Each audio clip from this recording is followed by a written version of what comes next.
We are Baltimore. We are Ohio.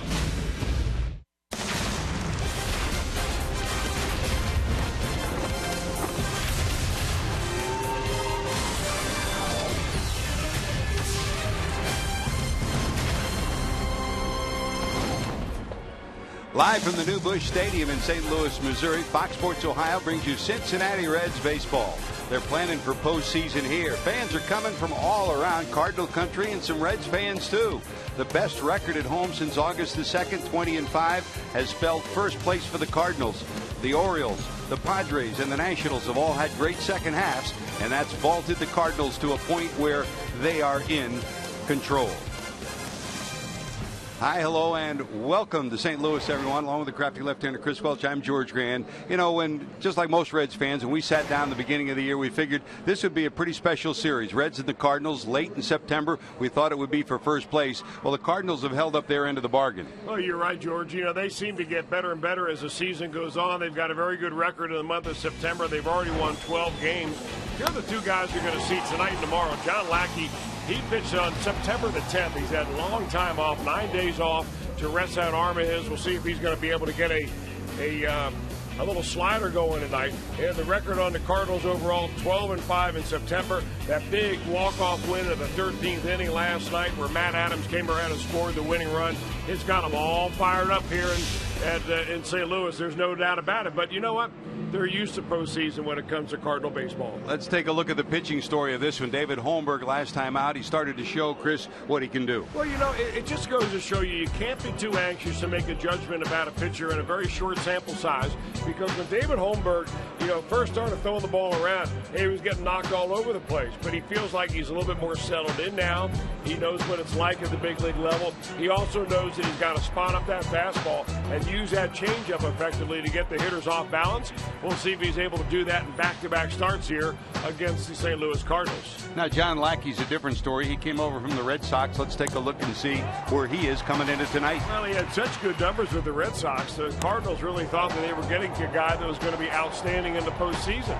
But it seems like the deeper into the season he gets this year, the less he has on his fastball, the less bite he has on his slider. This is when he got tossed out of last time he pitched, and that was against the Reds in Cincinnati. See you later, says Tom Hallion. He didn't like what he was saying, and he was gone. So, maybe they're hoping that a little bit of extra rest will give him a little more zip on the fastball. We'll find that out tonight. Well, it's a role of spoiler. That's the role that the Reds are playing. Can they disrupt the Cardinal juggernaut to the Central Division Championship? Coming up next, we'll head back to the studio. The guys will update us as we're heading to the Reds and Redbirds Game 1 of 3.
forward, go further. Cincinnati USA Regional Tourism Network. Stay close to CincinnatiUSA.com. And by Skyline Chili. Feeling good? It's Skyline time.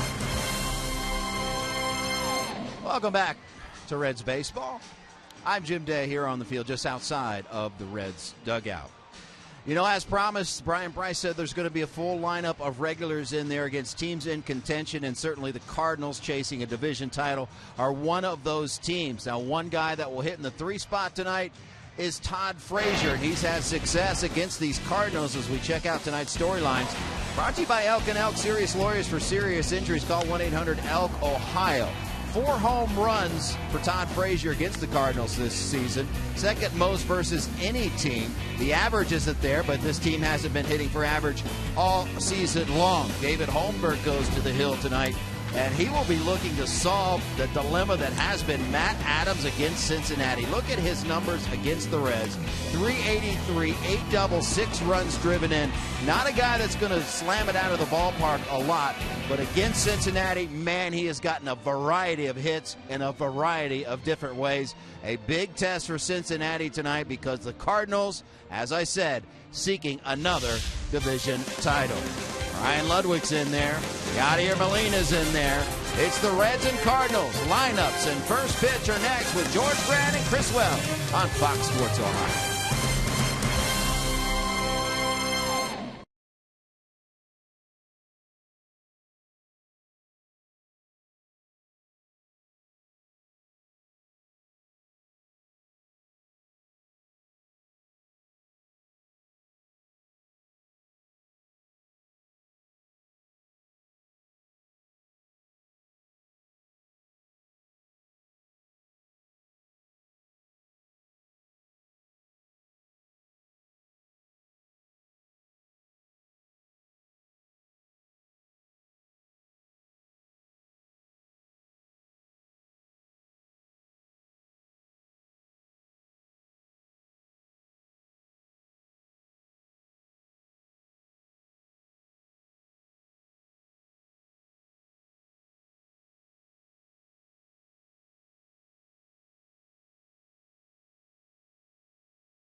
For the Cardinals, who reside in first place by 2.5 games over the Pirates to start play tonight, 85-68.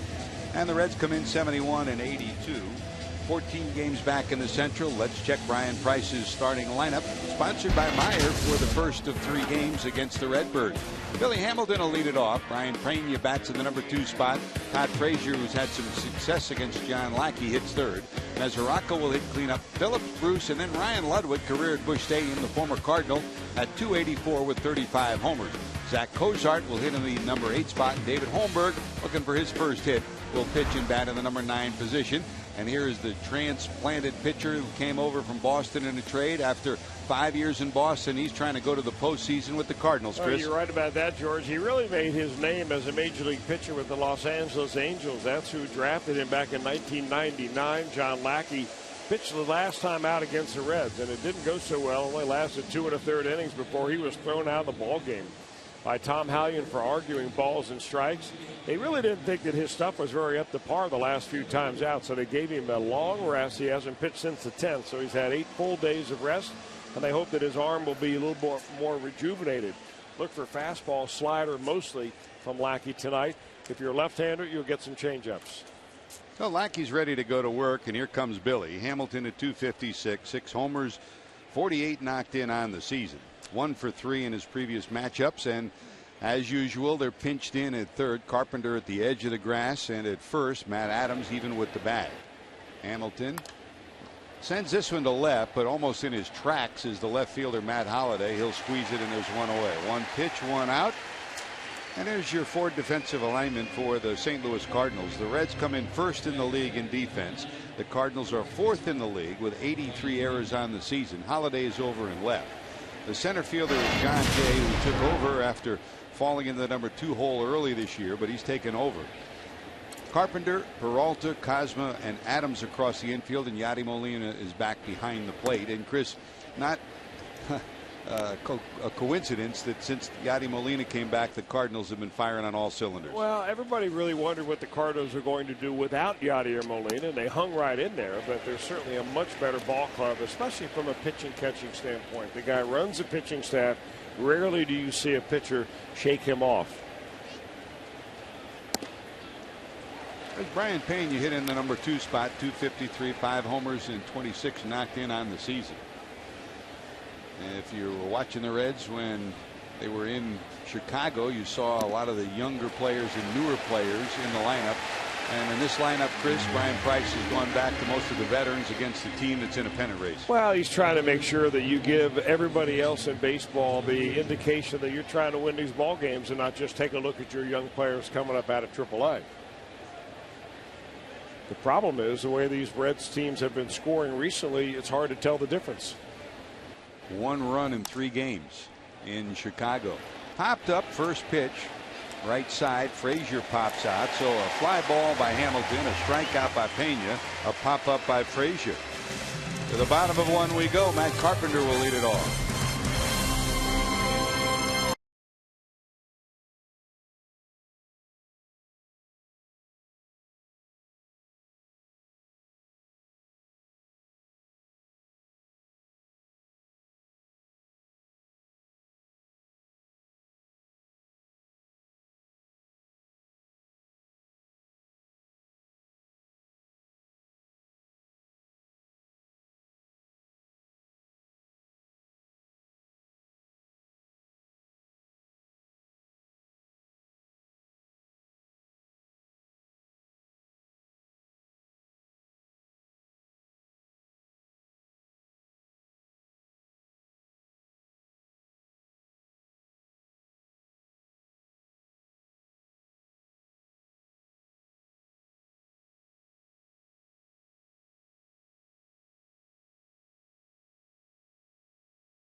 Outstanding manager of the St. Louis Cardinals, Mike Matheny, a 4-time Gold Glove winner in his playing days. Let's check his Myers starting lineup for the Redbirds. Coming 2.5 games ahead in the Central Division. Matt Carpenter back in the leadoff spot, solid as usual. Randall Grichuk will bat in the number 2 spot. Matt Holliday, what a great second half he's had. He'll come in at 271. Peralta, the heavy-hitting shortstop, will hit 4th. Matt Adams, who's been a pain in the neck to the Reds all season, at 287, but over 300 against Cincinnati. Then there's Yadi Molina against the Reds. He started the year with a home run in game number 1 and won a ball game, and he's continued that pace. 302, 3 homers, 2 doubles, 8 knocked in. John Jay, Pete Kozma, and John Lackey. That's 1 through 9. Your Cardinal batting order. And here's the young lefty, Chris, who's starting to show what he can do. Well, he is, and I think he's feeling a lot better about himself. He faced the Cardinals a couple of starts ago. That was in St. Louis. Pitched a very fine ball game, 5 2/3 innings of shutout baseball in the middle of a Cardinal pennant race. So hopefully he'll be able to remember what he did that night and even refine it more here against the Cardinals, who get another look at him. Here's Carpenter. You got to throw him a strike. He's got 90 walks on the year. That's a strike, says the home plate umpire Ed Hickox. Tim Timmons, the veteran umpire, at first. Bert Fagan is at second, and Tim Welke, the crew chief, is over at third. Not only do you throw him a strike, you throw him low strikes, because he has figured out a way to foul off a lot of pitches, run the pitch count up, and do what a lot of not very fast leadoff hitters can do. There's kind of two kinds of leadoff hitters, and it depends what you like. One guy is like Billy Hamilton, doesn't get on base a ton, but he steals a lot of bases. The other is like Matt Carpenter. It's pretty good to right center field. Over is Hamilton. He'll call off Bruce, and there's one away. Carpenter gets on base a lot, but doesn't run. Let's check the core defensive alignment for the Reds. Still best in the league numerically, and best in the league in terms of spectacular plays as well. Ludwig, Hamilton, and Bruce in the outfield. Frazier, Cozart, Phillips, Pena across the infield. Mesoraco behind the plate with Holmberg on the mound. First in the league, only 66 errors on the season are the Cincinnati Reds. Well, speaking of good defense, Ozzie Smith threw out the first pitch tonight. Osborne Earl. That field ought to have a good defensive energy. I was waiting for him to do the flip, though. Remember his retirement day? We were here, and he came out and specifically went over and gave Barry Larkin a big hug as if to pass the baton to Larkin. This one hit pretty good to left. Back is Ludwig looking up. Forget it. Grichuk drills a home run into the bullpen, and Randall Grichuk has given the Cardinals a 1-0 lead here in the first.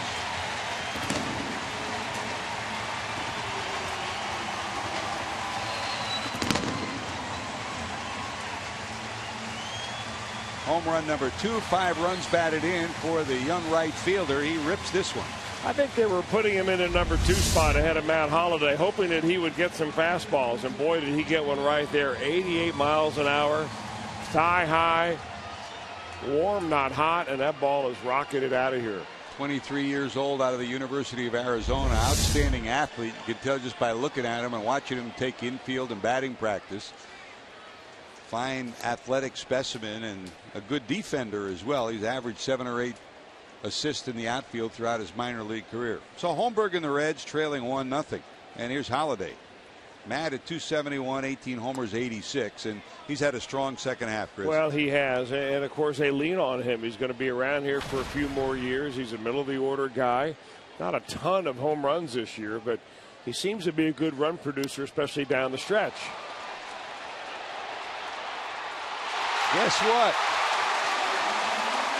He backs it up with a bomb of his own. 19 home runs from Holliday, 1 away from 20 on the season. It is 2-0 Cardinals.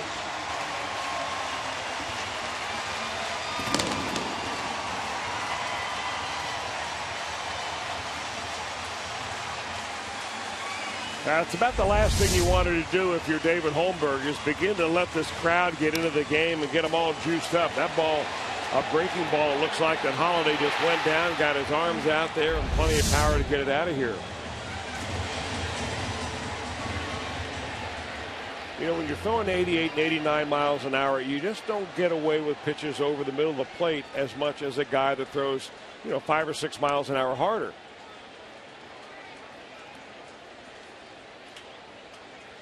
Well, 400-foot-plus homers in this first inning, and the Redbirds lead at 2-0. 413 feet from Grichuk, 416 to center from Holliday.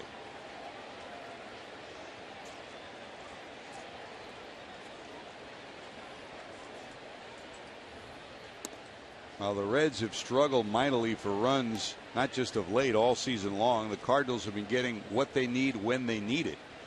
I mean, amazingly, even though they haven't hit a heck of a lot, They're 20-5 since August the 2nd.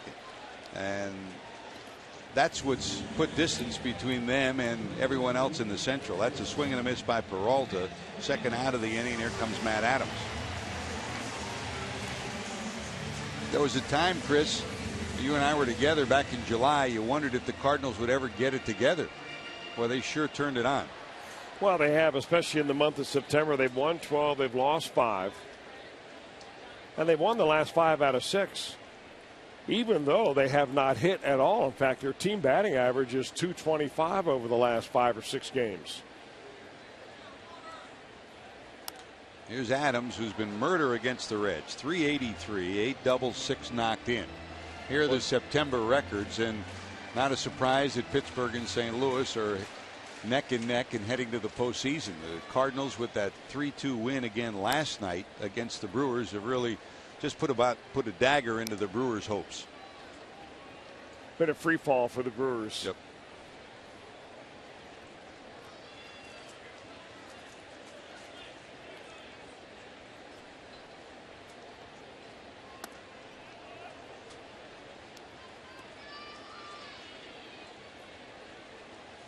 When you look at the numbers of this Cardinal team, in home runs, they are 15th in the league. It's not often they get big bombs, but they found ways to produce runs. They'll do it with key hits. Holiday with the homer there, but he's been over .350 all year long with runners in scoring position. And of course, everybody remembers last year, Chris, when the Cardinals were near .400 most of the year with runners in scoring position as a team. That's another base hit by Adams. He inches closer to .400 against the Reds this year. That's only the second time this year the Cardinals have gone back-to-back with homers. The last time was in July against Miami.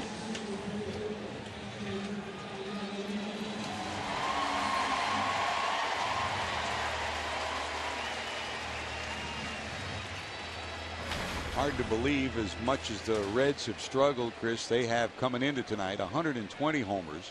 The 2 home runs in this inning were only the 100th and the 101st for the Cardinals on the season. But it gives them a 2-0 lead as Molina bounces out. Going to the second, Mesoraco leads it off.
Redbirds as we go to the second.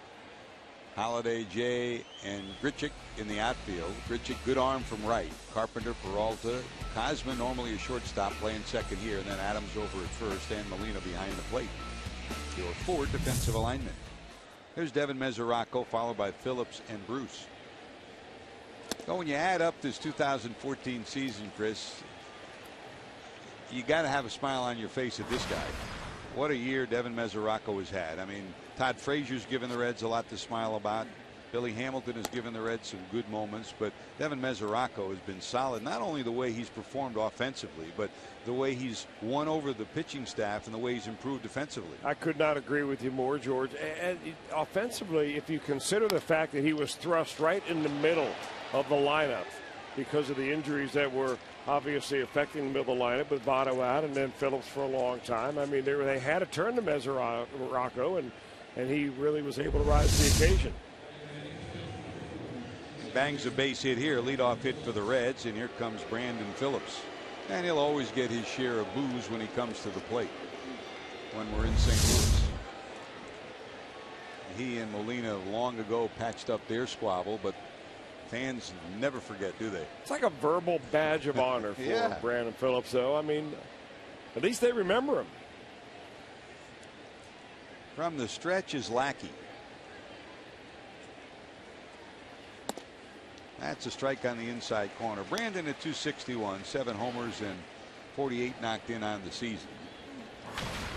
We've talked a lot about the injuries this whole year. It's been that kind of a mash unit story for the Reds. I remember Earl Weaver always said, 1 out of 10 years everything goes right. 1 out of 10 years everything goes wrong with your ball club, and everything else is somewhere in between. This has been the 1 out of 10 where you name it, it went wrong for the Reds. Popped up. 1 away, Phillips retired, and here comes Jay Bruce.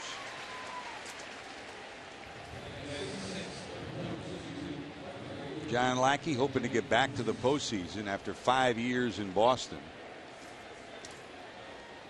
Lackey last year bounced back 10-13 after not playing in 2012 following elbow surgery.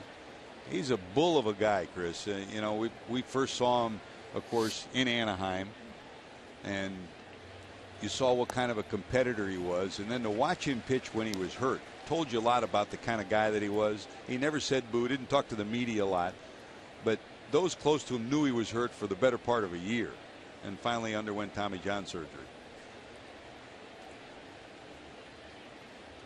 From the stretch is Lackey. Not a great move. He'll vary his timing a lot from the mound. Big swing from Jay. Well, Lackey has won double digits, 11 or 12 times in his career. He's been out there a long time. This is start number 353 in his major league career.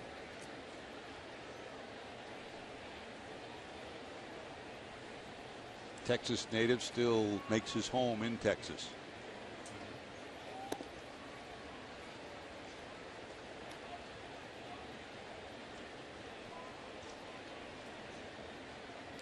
Well, if there's anybody that is looking forward to turning the page on 2014, it's Jay. 213 on the season, 16 homers, 61 knocked in.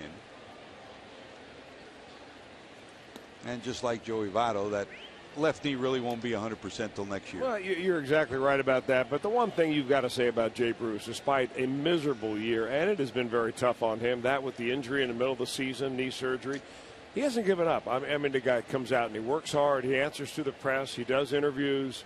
I mean, he hasn't tried to become invisible. Looped into left. Sinky it'll drop in front of Holiday, and that's a second hit for the Reds. So 1 out, 2 on, and here comes Ludwig. And that's the kind of thing that gets you the respect of your players, which at this point, I mean, your teammates. And at this point in the year, that's all you really got going for you.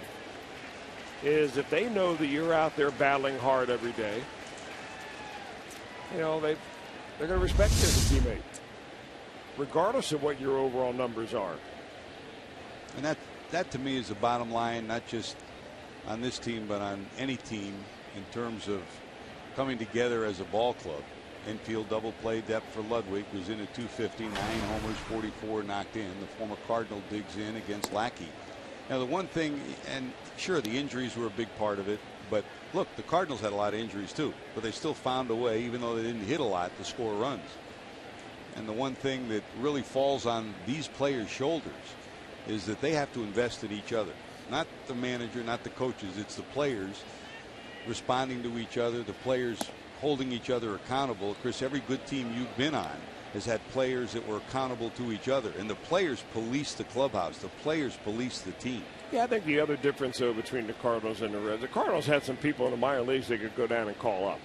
that are pretty good players. And the Reds had to wait until September because there's really nobody knocking at the door down other than, Jumbo Diaz. Name me somebody who they brought up in midseason that has turned to really help them. Not that Oscar Taveras, who's not in the lineup tonight, but he has set the world on fire, but he is generally considered as one of the best prospects in all minor league baseball. They brought Grichuk up. He's already hit a home run. So, sometimes when your farm system is flush with players, you're able to do that and give your team a little bit of a youth infusion in as much as also giving them some talent. 2 balls, 1 strike, 1 out. That's down and away. I think one guy's had a rough year, and he's admitted it, and he says it's the worst year ever as a guy at the plate, Ryan Ludwig. But how sweet would it be for him? He made his mark here in St. Louis, had the best years of his career right here in this city. To come back and put a dent in their chances with a big offensive night. He's got a chance here with a couple of runners on base. Lackey to the stretch. Mesoraco and Bruce. This one hit pretty good. Going deep to center. Did you call it, Chris? At the warning track at the wall. It is caught at the wall. Both runners trying to get back, and they will. That's the kind of year it's been for Ryan Ludwig. A foot short. Instead of a 3-run game-leading home run, it's a long out to center field. I wasn't sure whether he got it or not. I saw John Jay kept going back and back and back. And you know what? This is a great catch by John Jay. He really doesn't get a lot of credit for being a good defensive outfielder, but we've seen him make more plays than not make plays. And he goes right up against the wall right there. Perfectly played by the Cardinals center fielder to rob an extra base hit away. Man. Well, the runners had advanced almost a full base, and they just had to hustle to get back. So now 2 away, 2 on, and here comes Cozart.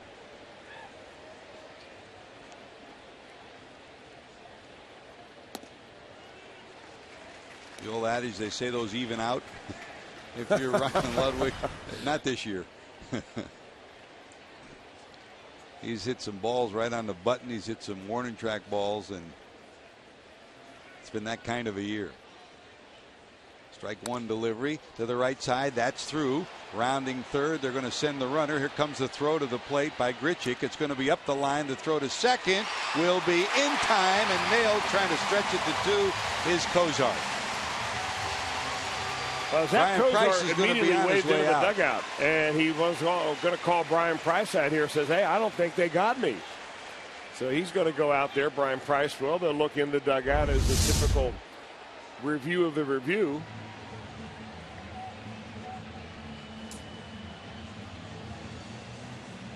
Well, he may have something there. He feels like he had his hand in there before he got the tag down. Take a look here. It looks like he's on safe. the base.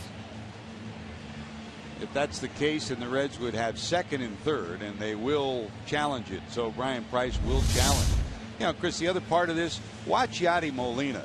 If they get him at second, credit Yadi Molina because he knows he's not going to get the runner. So instead of waiting at the plate, he came 15 feet in front of the plate to cut it off and try to make a play at second. Well, the throw went to the wrong base anyway on this play. I don't think you're going to get him, not with 2 out. Cozart sensing that there would be a play to the plate. The rule of thumb for most runners is that when you see that ball go over the cutoff man going all the way to the plate, you try to stretch it into 2. Now they're showing it on the board here at the stadium. That's what the umpires are looking at. One umpire is wired directly to New York where the umpire crew there is reviewing it. The other is on the line with the PA address. That's Tim Welke at the top of your screen, the crew chief, looking at the replay on the board.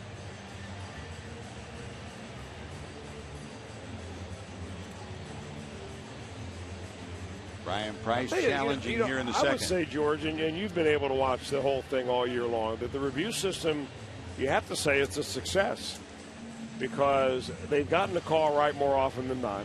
But the stunning thing is that the average number of calls that have been made that have been overturned is over 40%. The good news is they got it right, and that's what it's supposed to be.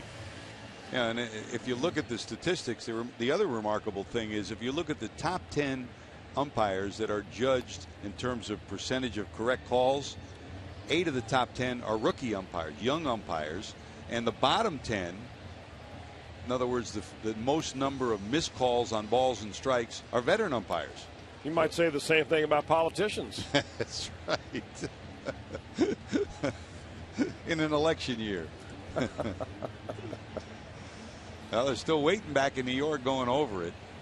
John Lackey's come back on the mound. I think he saw the replay and he was at the dugout and he turned around and came back and he's ready to toss some warm-up pitches. Well, this is the weird thing that happens right here when it takes this long, and they're going to ring him up. Call him out. How about that? Well, Brian Price is going to come out of the dugout. You can't. It might be a short night for Brian Price if he goes out there. The call stands. Talking to Tim Welke. At least Welke, again, you cannot argue a challenge decision. And I give Welke credit. I mean, he could eject him just by coming out. Right. I mean, we've seen it before where the umpire will point at the coach and say, hey, don't come out here. Now the call stands. The Reds get a run. They trail it 2-1. Back after this.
Out made at second. The Reds get a run out of it. They trail 2-1 as we go to the bottom of 2. Jay, Cosma, and Lackey do up against David Holmberg. Holmberg allowed back-to-back homers from Grichuk and Holliday in the first. It's a 2-1 ball game. Hit hard down to second. Phillips flags it down. And they say Pena was pulled off the bag. We'll see how they scored it. If it is an error, it would be the first for Phillips this year, Chris. It would be the first error all year long. If you're the official scorer in St. Louis and you have a chance of giving Brandon Phillips an error, that's an easy decision. He's on a 107 game streak. A good throw gets him.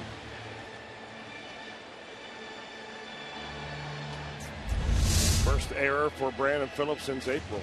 So 107 games. They're going to, and really, Pena's kind of off balance. If he had been on balance, he could have had his foot on the bag and still made the catch. But it'll be an error charge to Brandon. So his first error since April after 107 games consecutively. Bobble by Cozart. They'll get the out at second. Instead of a double play, they'll get only one. So the Reds' two most consistently outstanding defenders, Phillips and Cozart, each commit a miscue. No error charged here because they do get an out. But instead of two, it's only one. Well, you stay with it, and that's the one thing. I mean, you can't assume a double play ball, although I can tell you that nobody's more angry or angrier than Zach Cozart.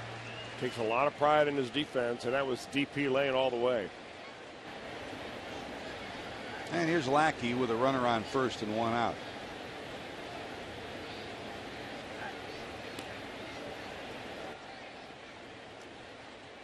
Another pretty remarkable year for Phillips, though, Chris. 107-game errorless streak. That's a single-season club record for a second baseman, and it doesn't come lucky. I mean, the guy isn't. He just doesn't happen to have a lot of luck.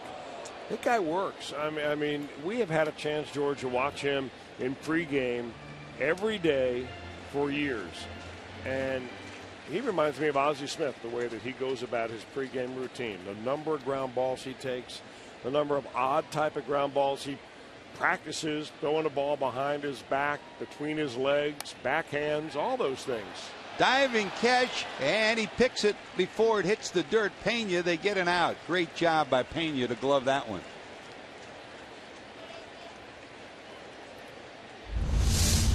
Well, he's coming charging hard anyway, and Lackey trying to go the other way, and that's a nice diving play by Brian Pena. You know, he's shown a lot more athleticism at first base than what we thought we would see when he showed up in camp as a catcher. Lugging that catcher's equipment around all over Goodyear, Arizona, but most of his playing time this year has been right down there at first. I tell you, Chris, I mean, I think Todd Frazier is probably the most valuable player on this team this year, but Brian Pena isn't far behind him for the way he's played, the different positions he's played. From a position player standpoint, I'm not challenging Johnny Cueto, who's had a brilliant year, but he has just been spectacular wherever you put him, and he's been a positive influence too. I mean, his energy, the infectious nature of his personality is something that this club needed sorely this year. I agree.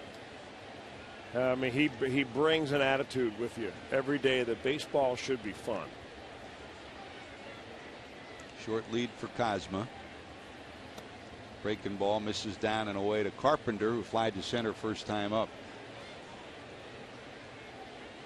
Great to have you with us, George Grant, Chris Welsh, Jim Day here in St. Louis for game one of the three-game set.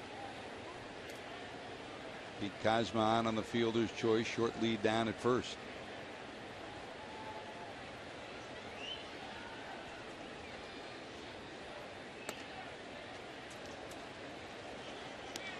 Missing wide, and it's 2-1.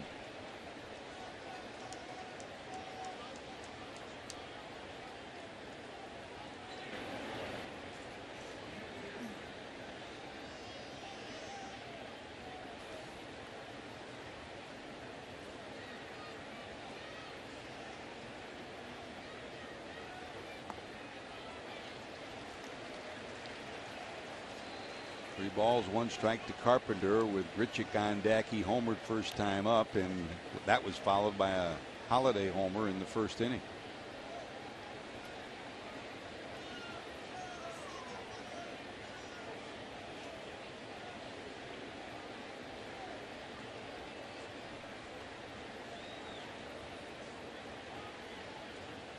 Holmberg to the stretch. Hit hard down to second. Phillips smothers it and gets the out for the final out of the inning, but Brian Pena couldn't glove one, but boy, does he glove this pop-up bunt. Reds trail 2-1 as we go to the third.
Day, some news and notes around Major League Baseball. Clayton Kershaw continues a remarkable season for the Dodgers. He got his 20th win today. 20-3 record. Look at the ERA. It's just off the charts. And the Dodgers, if the Brewers lose tonight, will clinch at least a playoff spot. So out there in L.A., Dodger fever is at a fever pitch. Kershaw the first one to 20, and George and Chris, Johnny Cueto, so has 2 chances to get the big 2-0. That could come down to the final day of the season before we find out if Johnny Be Good will get 20. Hey, JD, you've been around this club all year, and we've seen Brandon Phillips have another spectacular year. How would you grade his year from what you've seen over the last few years? Well, I mean, you look at the numbers, that it's going to go down as a down year, but he's again been playing with injuries. There's a guy that not very many people know his back's killing him. His finger still hurts every time that he swings the bat. The glove is there. It'll always be there. But I think everyone across the board, outside of the guys you mentioned, Mesoraco, Frazier, Hamilton, everyone would have to look at their year as being a down year. And certainly a lot of motivation to bounce back next year. Who's your MVP on this team? Whew. It depends. You have to tell me about the argument whether a pitcher can win that. Other than the pitcher, I mean, from a position player standpoint. Well, it's probably got to be Todd Frazier, I would think. Has been the most consistent. It's Frazier or Mesoraco, one of the two. Mesoraco has similar numbers to Frazier and very many, a lot less at bats. So I would say Frazier probably just the most consistent, has played the most ball games. Thank you, JD. Don't eat too much down there now. You got people running out getting you anything? The answer to that is yes, George. I can tell you that right now. We can see from here. I don't have anyone getting me anything, but they've thrown a couple things at me. Make you feel at home. Here's Billy, fly to left on the first pitch you saw in the first inning. I'm glad to see him a little bit more patient at the plate. Yeah, I think it's good for Billy Hamilton to watch Matt Carpenter. And just to see the approach that Carpenter has at home plate. He may not be able to match him. Carpenter's much more of a veteran player. But, I mean, the more that Billy Hamilton makes the pitcher work, he really should realize how difficult it is for pitchers to keep throwing pitches in there that you foul off one after another. Carpenter makes a nice play right there. I mean, the last thing the Lackey wants is Billy Hamilton on base. He can't hold the runners at all. He's given up 17 stolen bases. Of course, you got Molina behind the plate here. But you got to be patient, I think, as a leadoff hitter. That's the one thing that Billy Hamilton will probably be able to improve on next year. Here's Brian Pena, struck out first time up. I think the one thing that's clear, the one thing we've seen, and we've heard it all the way up the line too. And Jim Riggleman, who's here with the Reds AAA manager at Louisville, he had him at AA, had him at AAA. Delano DeShields, of course, a great mentor of him, and everyone has said the same thing all the way up the line, Chris. He has great aptitude, and he wants to learn, he wants to work, and we've seen that reinforced this year. He's going to get better and better and better just by the fact he's going to continue to work at it.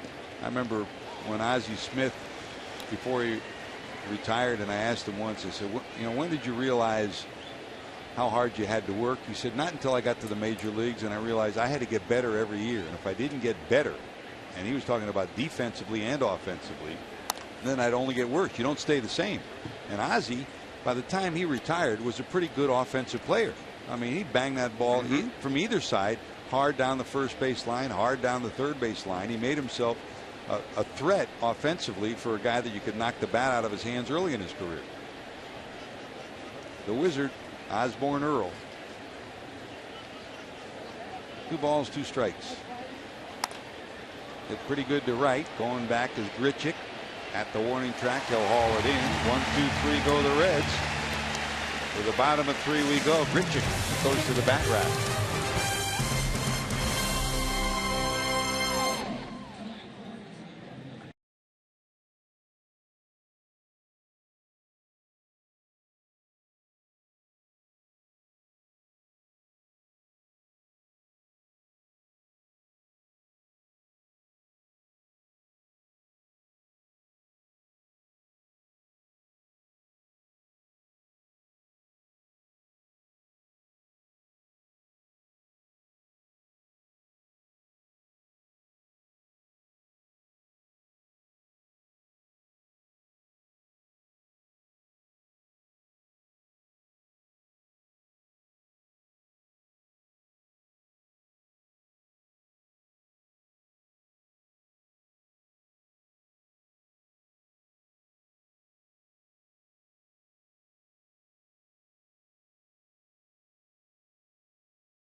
at the end of each game wins. Head-to-head challenge is free to play, so download it today. To the bottom of 3 we go here at Busch Stadium. Grichuk, followed by Holiday, each homered in the first, and then Peralta, 2, 3, and 4 in the lineup. First time I've had a chance to get here this year, Chris, and they did a great job with Ballpark Village outside the ballpark. I mean, the Reds have done a remarkable job thanks to the impetus of Bob Castellini with the Banks project, and they've tried to do the same thing to reinvigorate the area around the ballpark here. Well, they really have. Very festive, of course, a Friday night here in September. Cardinals on their way seemingly to postseason, and there you see a lot of what that Ballpark Village is all about. Cardinal Nation, Fox Midwest has a big stage right there where they have their pregame show and postgame show. Really a great venue for their outlet.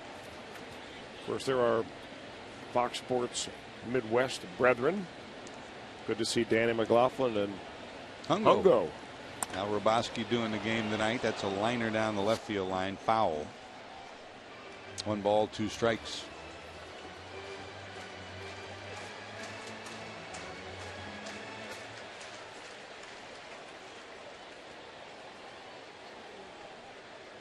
Holmberg, 22 years of age. Out of Florida, where he was a high school star. The Reds picked him up in the 3-team Ryan Hannigan trade this past year. Got off to a slow start in the minor leagues, and the hope is that he'll end up with, there's a great play by Cozart behind the bag, and they'll turn that into an out. Nice play by Zach Cozart, who's done that all season long. Yeah, this is where the defense and the pitching is so intertwined. I mean, if you're a ground ball contact pitcher like David Holmberg, you just flourish when you've got the kind of D the Reds are going to put back there for you. You know, if you just go simply by the sabermetric metrics of defense, Zach Cozart's the best defender on this team. Talk about zone rating, and I mean, other than Billy Hamilton having a heck of a year defensively. Down the right field line, Bruce over. It'll be 1 hop off the wall. So Holiday homered his first time up, and he'll double here. He's 2 for 2, and he's continuing to end strong for the Cardinals.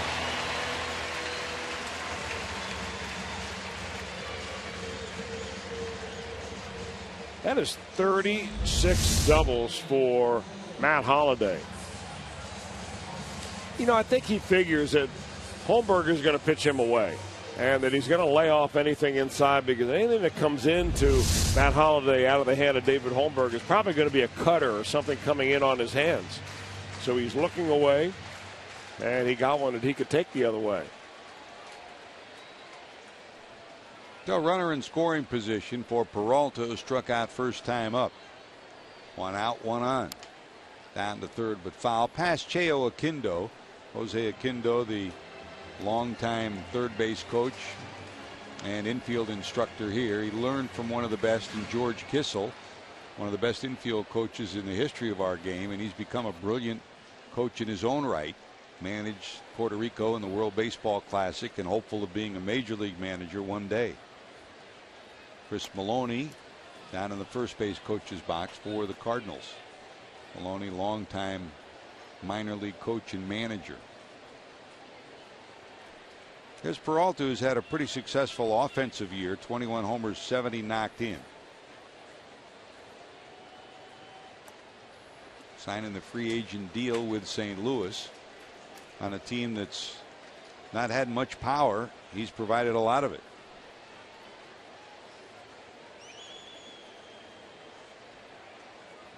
And Matt Holliday just hit his 36 double. Peralta already has 36.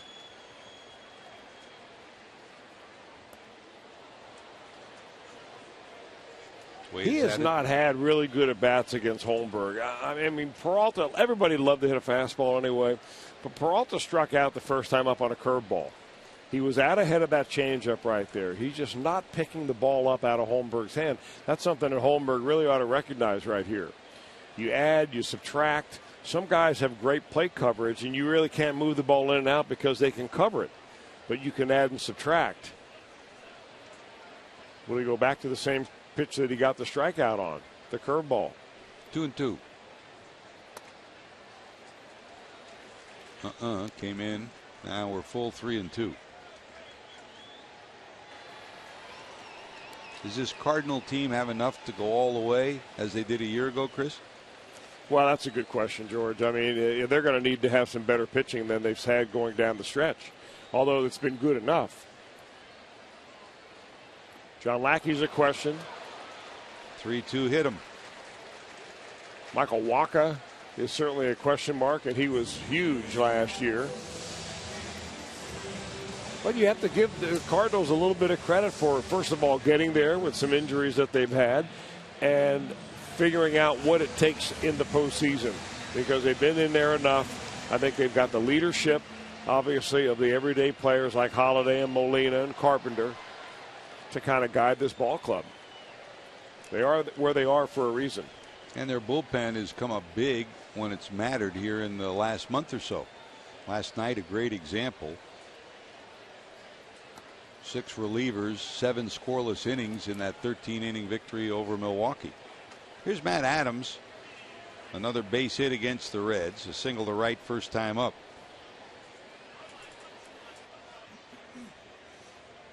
Overall, 289 and nearly 400 against the Reds this year. 2 on, 1 out, middle of the infield double play depth. 0-2.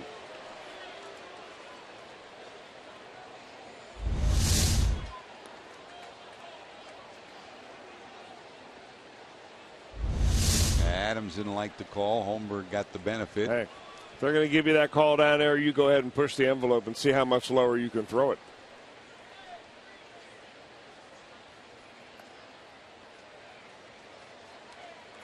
That's a good pitch right there. You're trying to expand the strike zone. You don't want to throw it where they just left. I mean, you don't want to hang that ball on the inner part of the plate.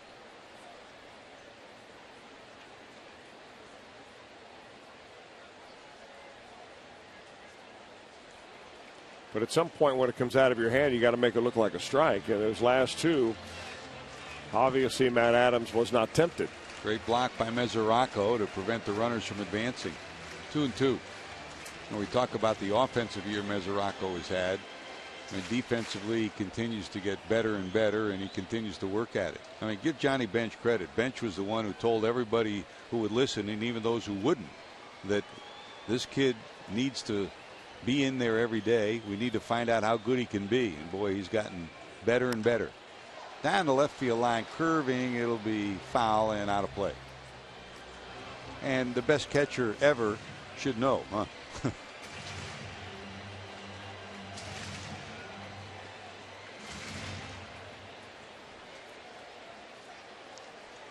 Even when Albert Pujols was at his best here in St. Louis, Tony La Russa, behind his managerial doors, would tell everyone in the organization the key to our club is Yadi Molina.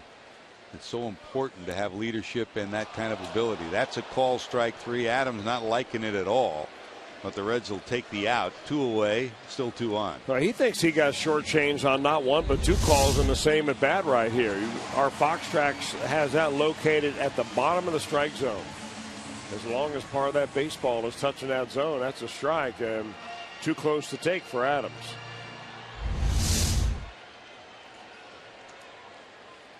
Second strikeout for Holmberg, and here's Molina bounced into a fielder's choice to end the first.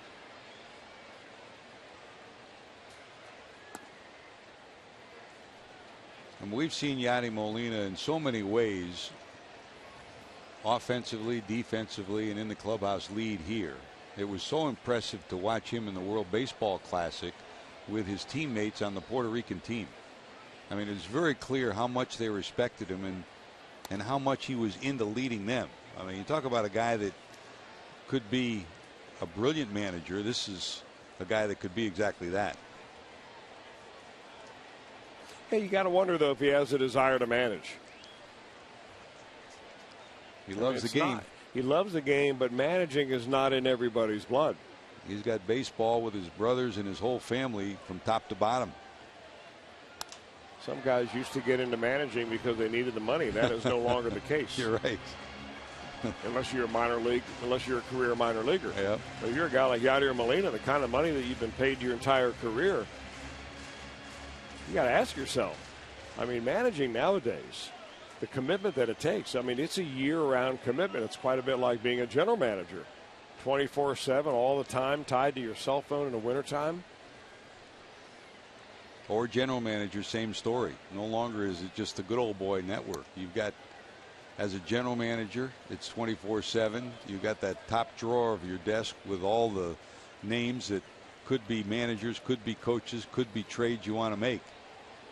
Mike Matheny never managed in the minors, and we're seeing an influx of that, Chris. I mean, Brad Ausmus has had a good year in Detroit. This one blew to the right side, and we've all seen. I mean, the Dave Mileys of the world, who have been career minor league managers and very successful, bypassed for major leaguers who get a chance out of the box. Molina could be one of those guys too. Does that bother you? Would you rather see those minor leaguers get a chance? It's so hard to say who deserves a chance or not. I'm not so sure managing in the minor leagues makes you any more qualified for dealing with big leaguers or not. Your bench coach runs the game anyway. We'll go full 3-2, 2 out, so the runners will be off as Holmberg deals to Molina. The bottom line is you're not going to win unless you have the players that can win for you. Sparky said it. Good players make good managers. Center field. Here comes Hamilton. He'll get there. A line drive out off the bat of Molina. They'll strand 2. Cardinals have stranded 3. They still lead it 2-1.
Moment of the night. Players with 20-plus homers and 20-plus stolen bases. Todd leads them all with 26 home runs and 20 bags.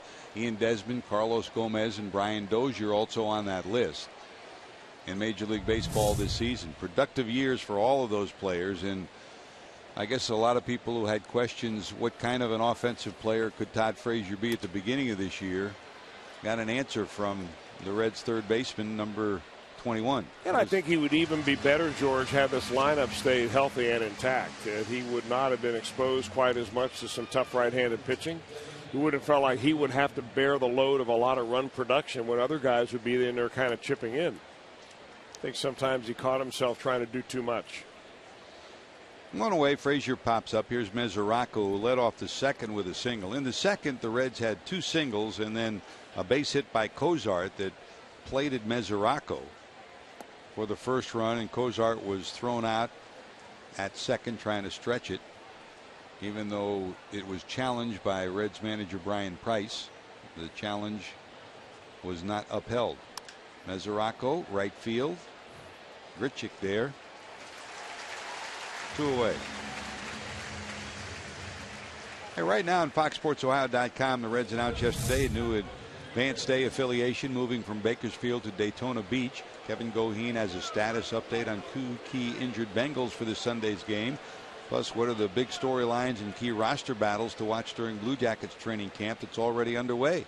Get complete coverage of all of today's action involving Ohio sports on FoxSportsOhio.com. Bengals off to a 2-0 start. Smiling scoreboard for them to start this 2014 season back home. You'll be heading back home this weekend. You going to show up at Oktoberfest?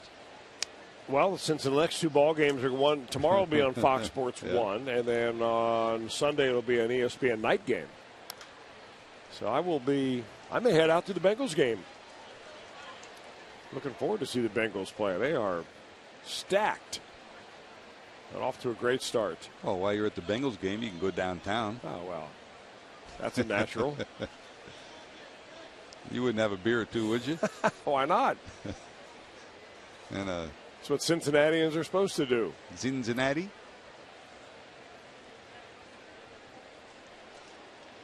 What's your favorite? I kind of like the cream puffs, the Bavarian cream puffs. Oh, those. I thought you were talking about Brew. We know that. I would have to go through and taste them all again. You and I both like those nuts, the cinnamon roasted nuts. I wish they'd serve those at the ballpark. Yep. They have those in Milwaukee. Milwaukee, yeah. Someday. It'll be you operating the stand. That'll be the day. That'll be it. Right outside the press box. 2 balls, 2 strikes, 2 outs. Phillips down to third. Carpenter has it in the dirt, but picked by Adams. The Reds go 1-2-3 in the 4th. To the bottom of 4, John Jay leads it off 2-1 Redbirds.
AL Central showdown. Then on Fox Sports 1, the NL Central leading Cardinals take on the Reds.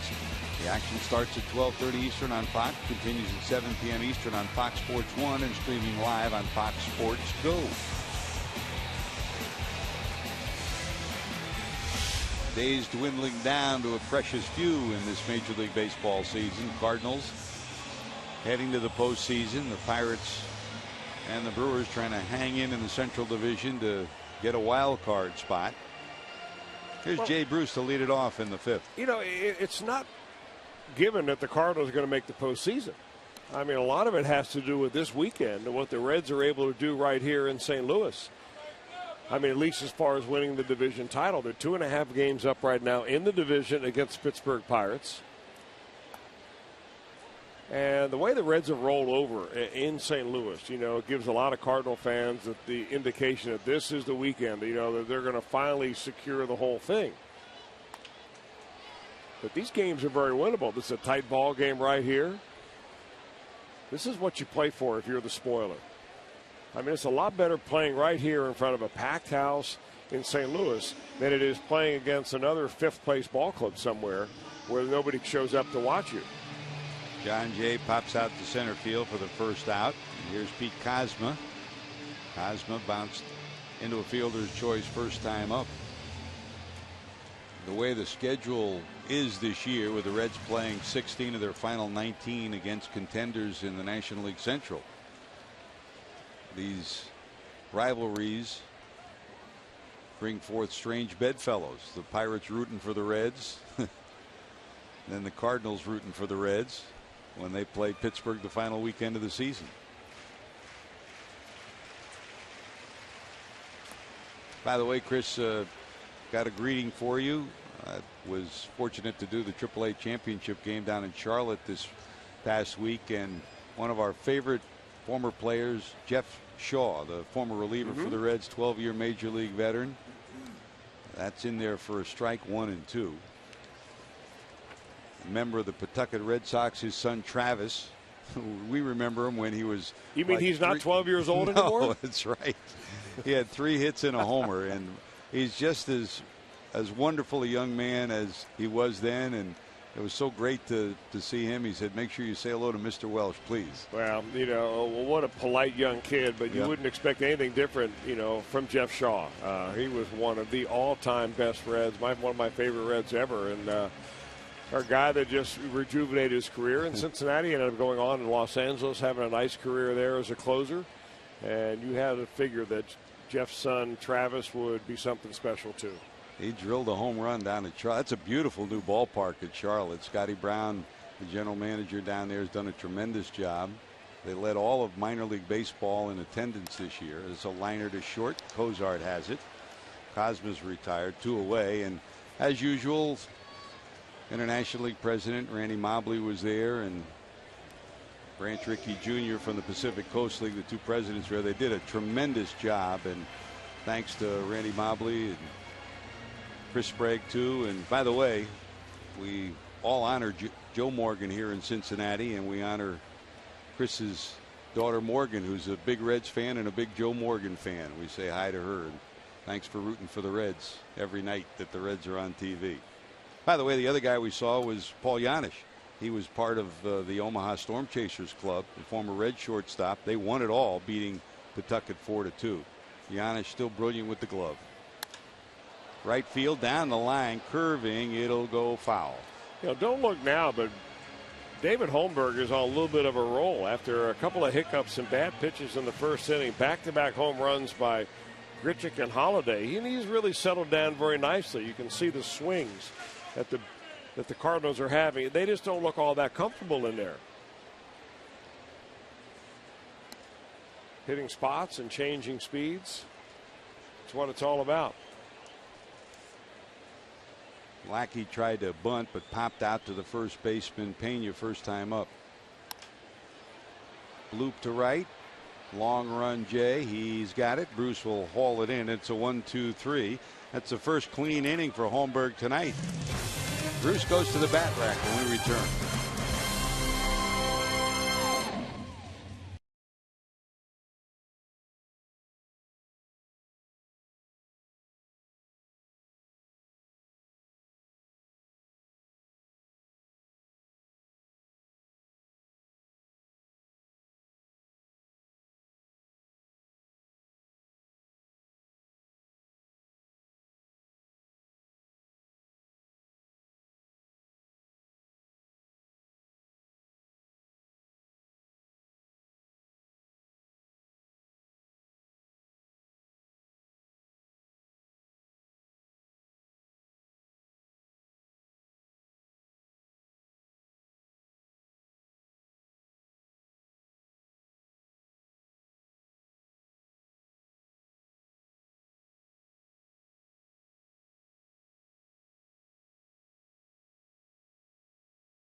Near sections 130 and 113. These two stands feature several Christian Moorline craft beer options with 40 bottled beer selections. Don't miss your chance to taste a Cincinnati tradition while enjoying Reds baseball. For tickets, call 513-381-REDS. Visit select Kroger locations or reds.com/tickets. I'm Jim Day. Always cool when younger players come up to the league and you ask them who are the players that they idolize, not only while they were growing up, but players that are still playing. Well, for Tucker Barnhart, that guy is Yadier Molina. And what did Tucker Barnhart get today? That would be a signed jersey from Yadier Molina to Tucker Barnhart, inscribed to Tucker. And I talked to Tucker about it, and he says, listen, I know he's not popular in Reds country, but think of it like I do. I'm an Indianapolis Colts fan, and I loved Peyton Manning, and every time Tom Brady would just destroy our team, and I couldn't stand him, but I respected him. And you can't help but respect what Yadier Molina has done in this game. In fact, when people ask me the top 3 respected players in my mind in this game, Yadier Molina's in that sentence. Say what you will, but the guy is a flat-out gamer, one of the best catchers the game has ever seen, and his impact on his team is without question. JD, also, when you talk to Tucker, I mean, he'll throw bouquets as well. As the Cardinals all of a sudden shift their third baseman over now. They did not shift for the first 2 pitches against Bruce. Now they shift Carpenter all the way over to the second base spot. But he'll give kudos to Corky Miller, too, for all the time that Tucker was helped by Corky and Rick Sweet, the former catcher, and who helped the Reds so much with his mechanics in the last couple of years. It takes a lot of different people to have a little input to develop somebody like that. I mean, one of the most enjoyable moments for me this year was when we were in Boston, and it was Tucker who caught Homer Bailey that night in Boston. And during the course of Bailey's outing, and Homer was all over the place by his own admission, he just didn't have a feel for the ball. Here's the 3-1. That's ripped but foul by Bruce. 17 balls in the dirt and around the plate, and Tucker Barnhart smothered every one of them. And after the game, David Ross, the former Reds catcher, who was the backup catcher that night, came out and said, who's that kid behind the plate? He's a rock star. And he went up to Tucker the next day and told him that, and Tucker felt like he just won the lottery. There's a bullet to right. Here comes Grichuk. He'll haul it in, and Bruce is retired. Kind of interesting, really, what the Cardinals did right there. They had no shift on Jay Bruce at all until the count went 2-0. And then when it went 2-0, Carpenter went over to play deep second base and to try to flood the right side of the field with a bunch of players. And that's when John Lackey started throwing nothing but curveballs. He threw him 3 curveballs in a row, eventually went 3-1, got a fastball, and that's what Bruce hit on a line drive right at the right fielder. One away, here's Ludwig, who hit one to the wall back in the second inning. In the second, Mesoraco singled, Bruce singled, and then Ludwig hit one to the top of the wall about 400 feet away that John Jay picked about a foot shy of being out of here for a homer. Would have been a 3-run shot. Well, that was a fastball that he leveled on pretty good, and unlikely he's going to get a similar pitch here. This one hit pretty good to left. Jay going back, warning track wall again. This one is caught again. You gotta be kidding me. All he can do is smile, and all Jay can do is laugh. Unbelievable. 2 balls against the wall, one to center, the other to left center, and Ludwig, instead of 2 home runs on this night, 2 long outs. You know, it's the ironic thing, really, that John Jay lost his job as a center fielder for the Cardinals this year because they didn't like his defense.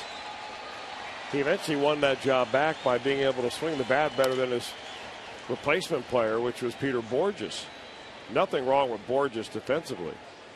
But John Jay has been up to the task and much more than adequate tonight. 2 of the biggest plays of the night right there. That's the way it's gone for the Cardinals of late. When they've needed a play, they've gotten it. Cozart bangs a base hit to left, so a 2-out single, and here's Holmberg, who struck out first time up. bounce towards second. Peralta has it. That'll do it. The Reds get a hit. They've got 4 on the night. The hits are even at 4, but the Cardinals lead it 2-1.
Food Group. Let's create great dishes together.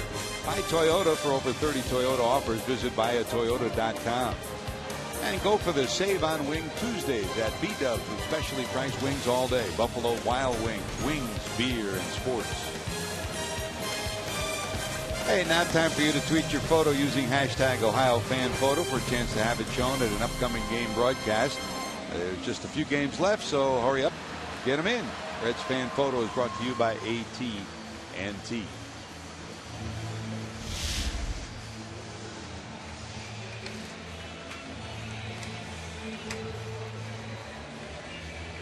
Hits are even at 4. Cardinals have left 4 on. The Reds have left 2 on. Back to the top of the order for the Redbirds. Matt Carpenter flied out and grounded out. The 2 big swings of this game came in the first. After Carpenter flied out in the first, Grichuk homered 413 feet, and Holiday followed with a 416-foot homer to center. 2-0. That was the lead for the Cardinals. They lead it 2-1.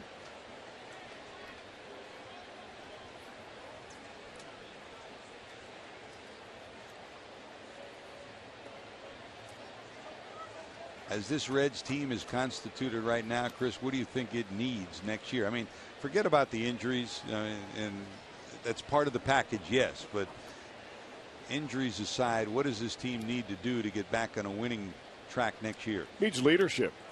Yep. It needs leadership out of the players that are supposed to be your superstars. And this ball club, it seems like it is kind of evolved into a club that was supposedly a Jay Bruce and Joey Votto ball club into a Devin Mesoraco and Todd Frazier type ball club. Now, Votto's been gone all year, but I think that you need leadership. Look what the Cardinals have with Yadier Molina and Matt Carpenter and Matt Holliday. You know, you need your superstar players to play like superstars, and you need some leaders. And that doesn't necessarily mean just one person. I mean, Joey Votto can lead in a way. Jay Bruce can lead in a way. Frazier, Mesoraco go down the list. I think certainly the way the year unfolded for Skip Schumacher, even though he was not expected to be a star player, he was the kind of a personality that was part of that leadership quotient. But he was hurt all year. Different players lead in different ways. Well, yeah, it's difficult, though, for a guy that doesn't play full time to be a true leader. I mean, you can be a behind the scenes kind of guy, the way that Lenny Harris was that when he was with the Reds back in the Greg Vaughn days and Barry Larkin and so on. And I think Schumacher is perfect for that. Great clubhouse guy, hard nosed, not afraid to get in somebody's face. I mean, I think he learned a lot of that, too, along his days with the Cardinals. I think they also need production out of the left field spot. It's been a black hole out there for a couple of years. Right off the shin of Carpenter. 3 balls, 2 strikes, and there's ball 4. Heading towards a 100-walk season is Matt Carpenter. That's his first walk of the night. Leadoff hitter on here in the 5th. Here comes Richard.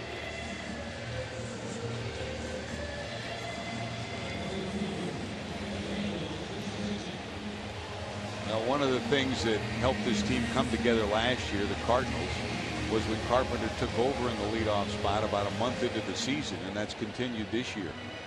Christian Yelich right behind him. Well, nobody works the count better than Carpenter. He sees more pitches than any National League player. He seemingly can foul a ball off at will. He's not really a threat to run. He's only stolen 5 bases. And third on that list is Josh Harrison, too, he's been one of the keys to the Pirates. Amazing year for Harrison. Boy, Happy wow. to see it, too. Yep.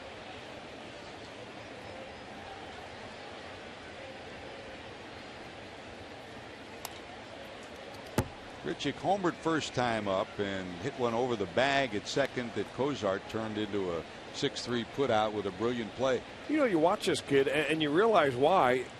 He has walked 4 times and he struck out 24. And he hit a home run because you gave him a ball right down the middle right here. There's no reason why you need to give him a good strike to hit here. He will get himself out.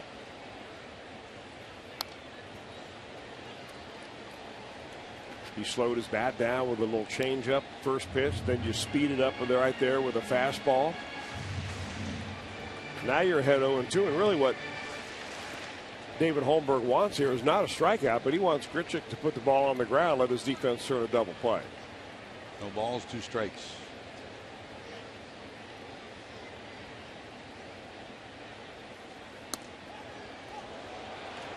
Perfect pitch from Holmberg. That's a strikeout, his 3rd of the night. Boy, I like the way he comes right in there with a fastball. Not afraid to throw it, not overpowering. 88, 89 miles an hour is what Holmberg's fastball is. But hey, that's our flamethrower of the night, brought to you by Cholula Hot Sauce. We don't care about our radar gun. As a Chris Welch Cholula.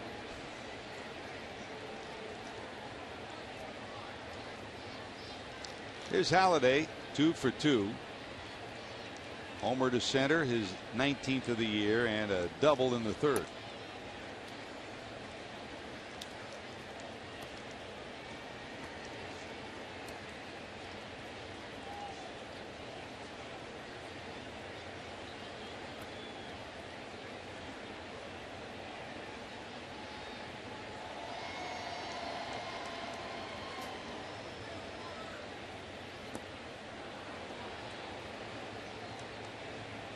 Ball and a strike.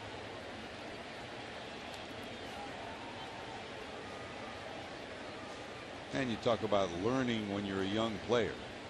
Matt Halladay learned from one of the best. We were there in Denver, Chris, when Todd Helton was honored. And Matt will tell you how much Helton meant to his development early in his career.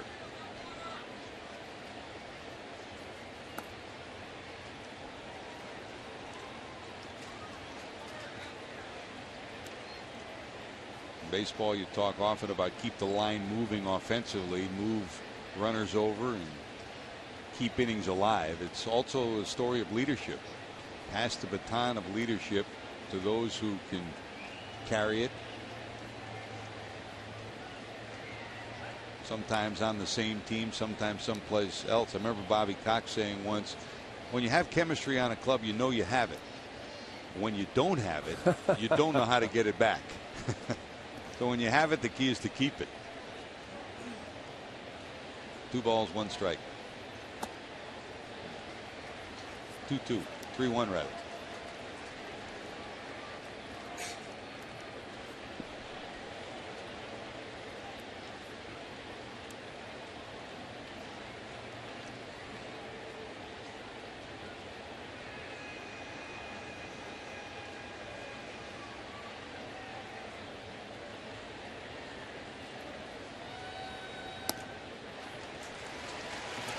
Second walk in the inning. 1 out, 2 on, both via the walk, and here comes Peralta. MLB.TV Premium, the #1 live streaming sports service, celebrating 12 years. Join the millions of subscribers. Watch every out-of-market game live in true HD over 400 devices. Visit Reds.com for details. Jeff Pico out to talk to the left-hander, and for the first time they're starting to stretch around a little bit out in the Reds bullpen. Well, the Reds have plenty of arms down there in the bullpen, and I don't think that Brian Price is going to give a very long leash to any starter anymore. He wants to win these games very badly. It was so satisfying what the Reds did to the Cardinals when they came through Cincinnati back about 9 or 10 days ago, when the Reds won 3 of the 4 games that they played. Pedro Villarreal starting to loosen.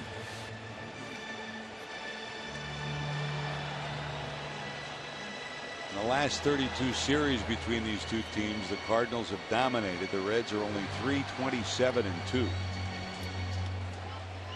One of those 2 was taking 3 of 4 against the Cardinals at home. Here's Peralta, struck out and hit by a pitch.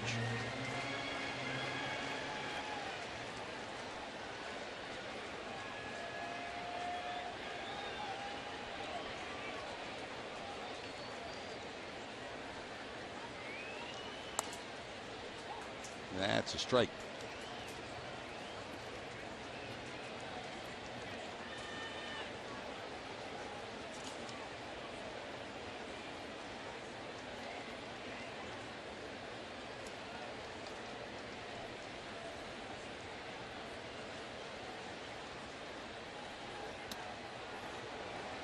Big swing, trying to put a 3-spot up, and his 22nd homer. Of his 21 homers, 17 have been off right-handers, only 4 against left-handers. Of course, far more right-handers does he face through the year.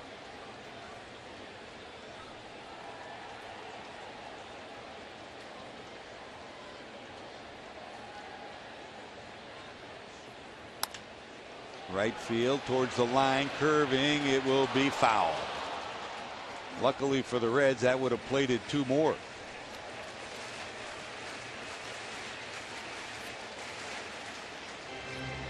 Some hitters, Chris, at times look undisciplined. Some are cunning in the way they do it. Peralta is one of those. A smart hitter. Yeah, you're saying he's kind of a setup hitter. He'll give you a bad swing to try to set you up. He won't do that now behind an account 0-2. But he's trying to learn from Holmberg, and he's trying to protect the plate by waiting a long time, knowing that what got him out has been the slow stuff. 0-2. Coming back inside. Didn't miss by much. 1-2. It's a good little pitch right there. It really is. I mean, that's as hard as Holmberg can throw it. You throw it right underneath the elbows. Our Fox Tracks has that as a strike, by the way. And now you go back away, take a little something off of it, and see if you can't reach out for it. Lifted in the air to right. Bruce is there. Tagging up is Carpenter, but he's going nowhere. 2 away.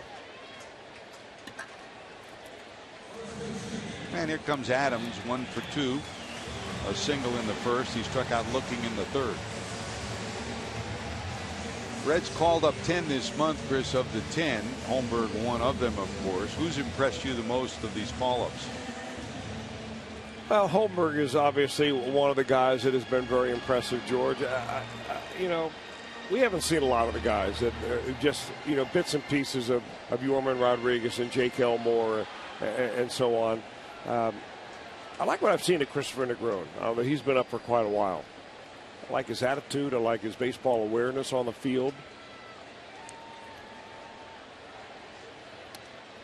And we don't know what the Reds are going to do next spring, but I think judging from the way Brian Price respected and regarded Negron this spring and the way he's been impressed by him this year, he would feel that he's got a pretty good chance to be on this roster come next spring when they break camp. By the way he plays the game and the way he's performed. Down to first. Pena will take it himself, and that'll do it. So a couple of walks, but Holmberg battles out. Top of the order, here comes Billy Hamilton in a 2-1 ball game.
Your new home for baseball's National League Division and Championship Series, and it all begins in October.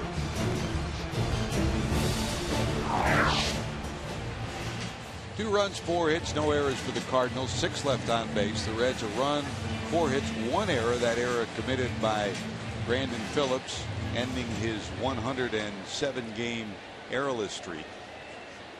And here we go to the top of the order. Billy Hamilton, 2 balls in the air, a fly ball to left and a pop up to the third baseman Carpenter. Carpenter in even tighter now, 1 step onto the grass at third. Showing bunt, popped up, and Molina can't get it.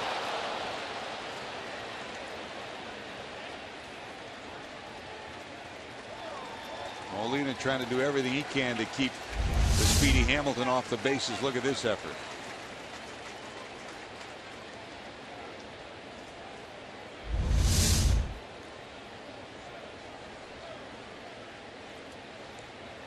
Strike 1 to Billy.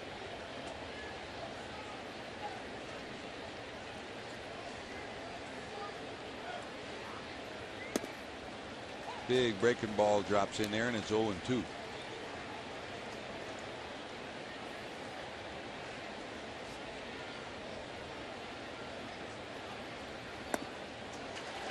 He got him. So Hamilton 0 for 3. Third strikeout for Lackey. Well, Lackey went after Billy Hamilton with fastballs first couple of times and got him on fly balls. That time he went almost exclusively with the breaking ball right there, and Billy Hamilton swung over the top of the last one. Lackey's breaking ball seems to be getting better here as the game goes on.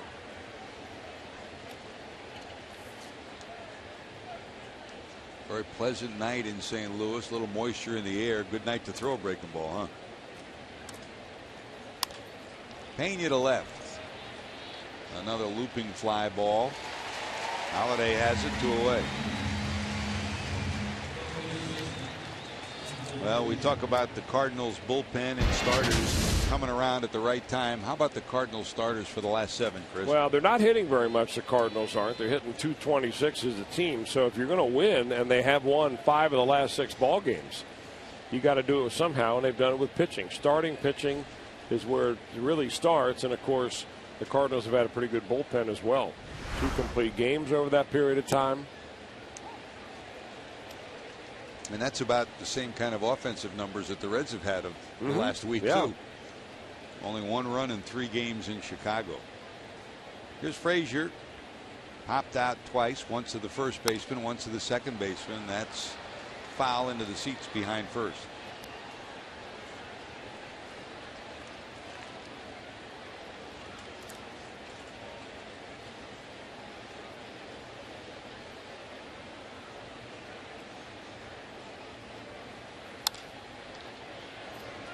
In the air to center, Jay will have room. He'll squeeze it.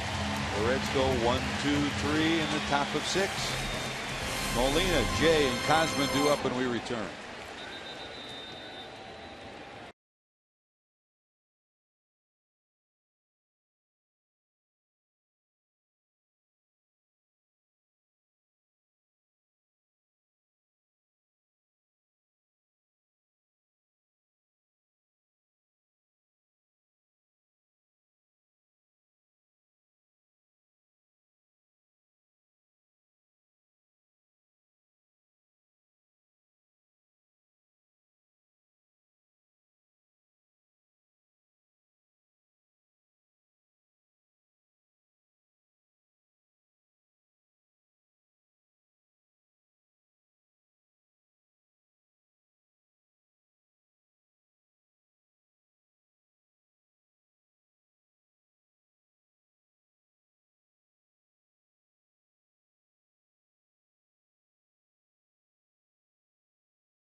All-Star Game will guarantee the opportunity to purchase All-Star tickets by becoming a Red season ticket holder, with plans starting at under $9 per seat. Now's your chance to guarantee your seats for the Midsummer Classic, the Home Run Derby, Fan Fest, and more. Secure your All-Star tickets today by calling 513-765-7500 or visiting Reds.com/2015. The Reds put together a whole host of packages that really, once you take a look at them, and just go online and take a look at them, or if you're downtown, stop at the ballpark, or one of the final games of the season as the Reds have their final homestand coming up.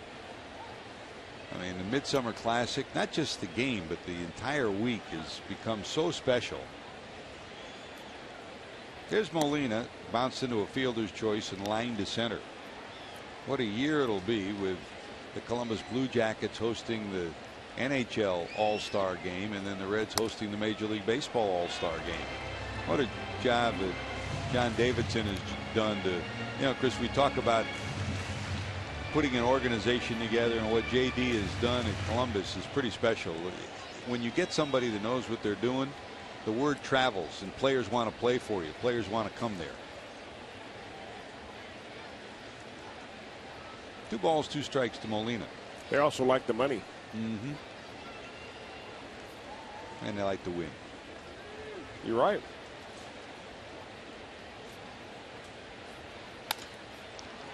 Under the glove of Holmberg into center. Molina has a base hit, 1 for 3. The leadoff hitter on. It looked like Yadier Molina slammed his bat down. I don't know whether he did that because he was angry at swinging at that pitch or what, but after he hits his ball, he kind of takes his bat and then he slams it down.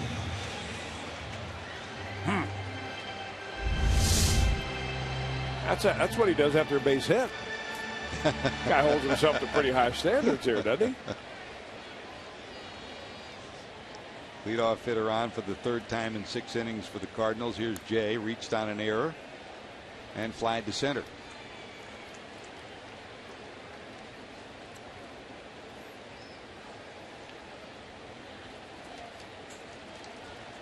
You got 2 choices when you lose a battle for a position. Either fold up your tent and complain, or just work harder and try to win it back. And that's what John Jay did this spring.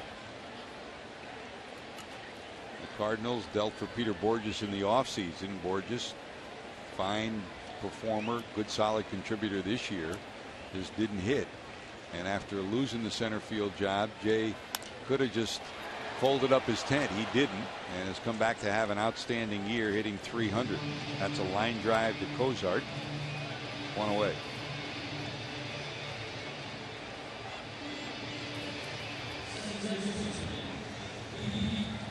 Holmberg touched for 2 homers in the first, Chris. Since then, he's been able to battle out of trouble in 3 different innings.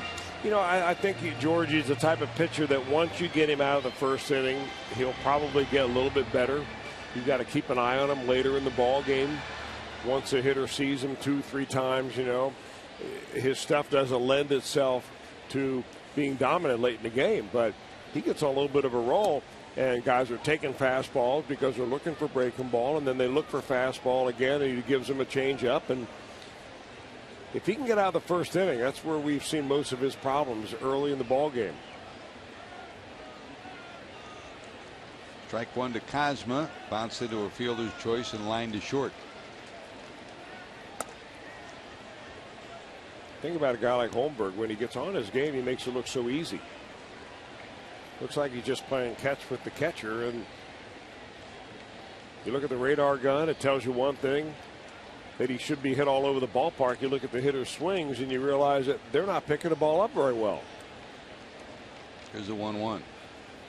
Now, Chris, you talk about what John Jay did from the start of the year.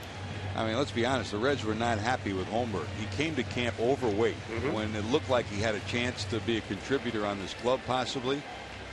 And number one, he got his act together, but number two, Teddy Power did a great job down at Louisville this year to get his head screwed back on straight and get him going in the right direction.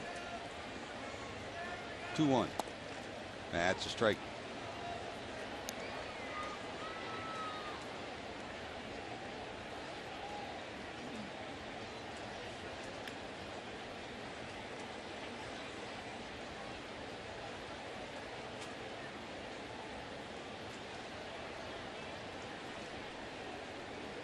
One out, double play depth for the middle of the infield for the Reds.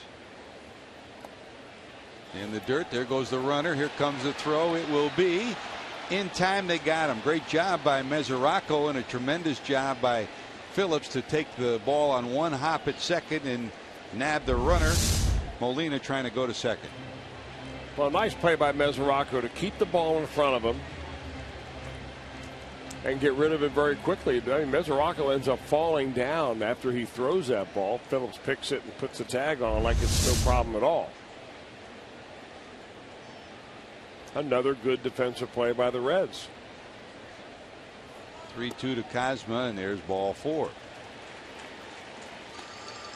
The third walk in 2 innings by Holmberg. Unfortunately, with the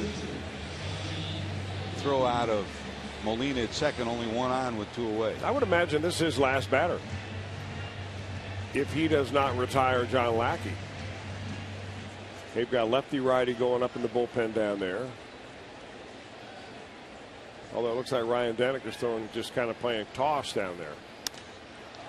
Lackey sends it high in the air to center. Plenty of room for Hamilton. Billy has it. That'll do it. Single and a walk. Nothing for the Redbirds. Coming back, Mesoraco.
I'm Jim Day, and you heard us talking about perhaps who's going to be the team MVP for Cincinnati. Now, I had said the most consistent guy is Todd Frazier, and he's leading the team in categories like RBIs and home runs. But you can make a big case for Devin Mesoraco. In fact, he's the subject of our IGS Bringing the Energy. Highest OPS in the National League.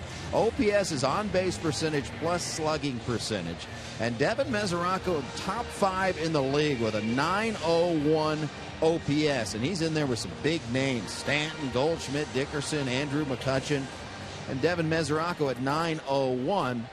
Now, Frazier leads the club with 26 home runs, and he has one more run batted in than Mesoraco. But Mesoraco had 2 trips to the disabled list. He's got 210 less at-bats than Todd Frazier. So you could make a very good case that Devin Mesoraco is your team MVP as well, especially when you add in the fact that Red's starting pitching staff has been solid, and for the most part, he's been the guy behind the plate.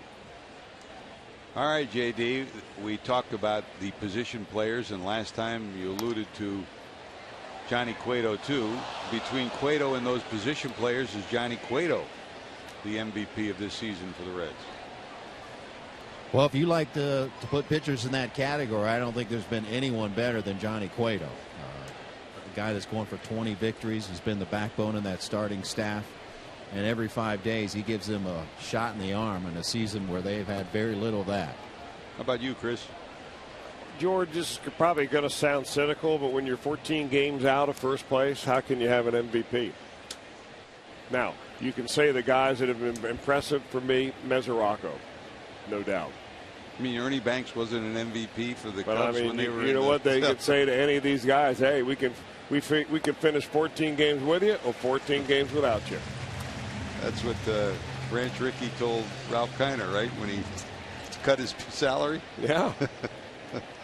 Mesoraco strikes out. I mean, there should be a lot of unfinished business in the minds of these players in there, because this was a team. This wasn't a team that everybody expected to be 14 games out at the end of the year. This was a team that expected to be playing in the biggest series of the year this weekend in St. Louis. And unfortunately, it has not turned out the way it is. Now, you can say it's injuries and everything else, and that had a large part to do with the failure of this ball club. But they've got issues. And I think that it starts with players individually answering to themselves. Agreed. Fouled off by Brandon Phillips, 0 for 2. Hey, after every Reds game, don't forget Fox Sports Ohio will break down the game, bring you the first interviews with Reds manager Brian Price and the players. Reds Live brought to you by Performance Kings Honda. And again, congratulations on this. The last weekend of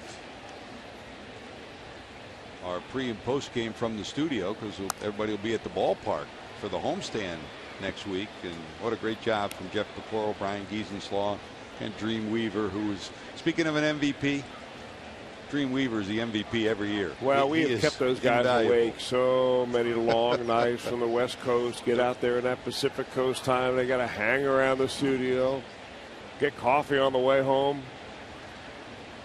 24 hours of rain delays this year. Dream, congratulations on a great year, and of course everybody behind the scenes too. Rob Overberg,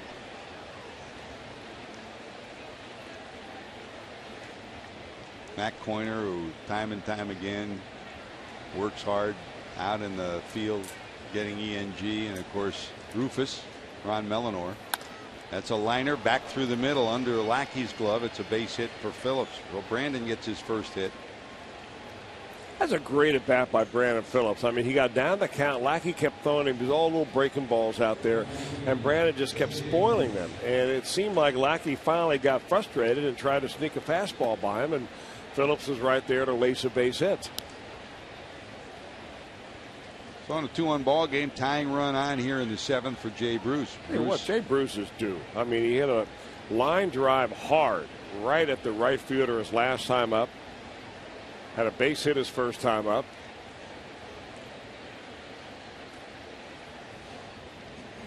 Base hit to left and a line drive to right for Bruce. Line right at the third baseman. Phillips alertly gets back.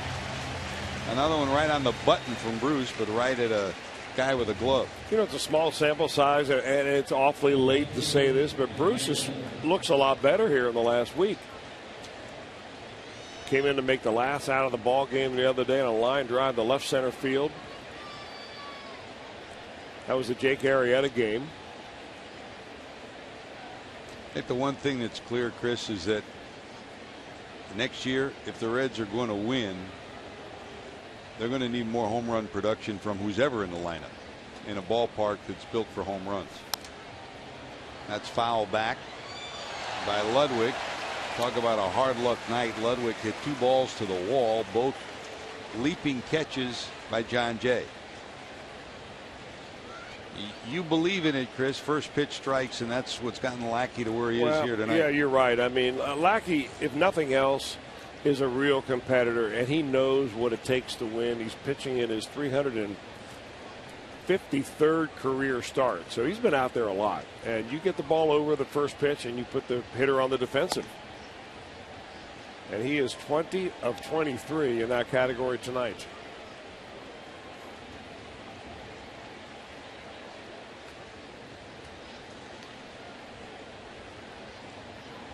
Here's the reason why. You miss with the first pitch, batting average up over 320. You get the first pitch in there, and it's down around 200. Even for our math challenged folks like you and me, that makes sense. So I've heard that over and over again. I mean, those numbers will be skewed by pitching coaches, but the main point is well taken. You pitch behind in the count, you have a short night. 1 ball, 2 strikes. Put your head in the count, they're talking about you towards the end of the ball game. Both the media and the guys in the other dugout.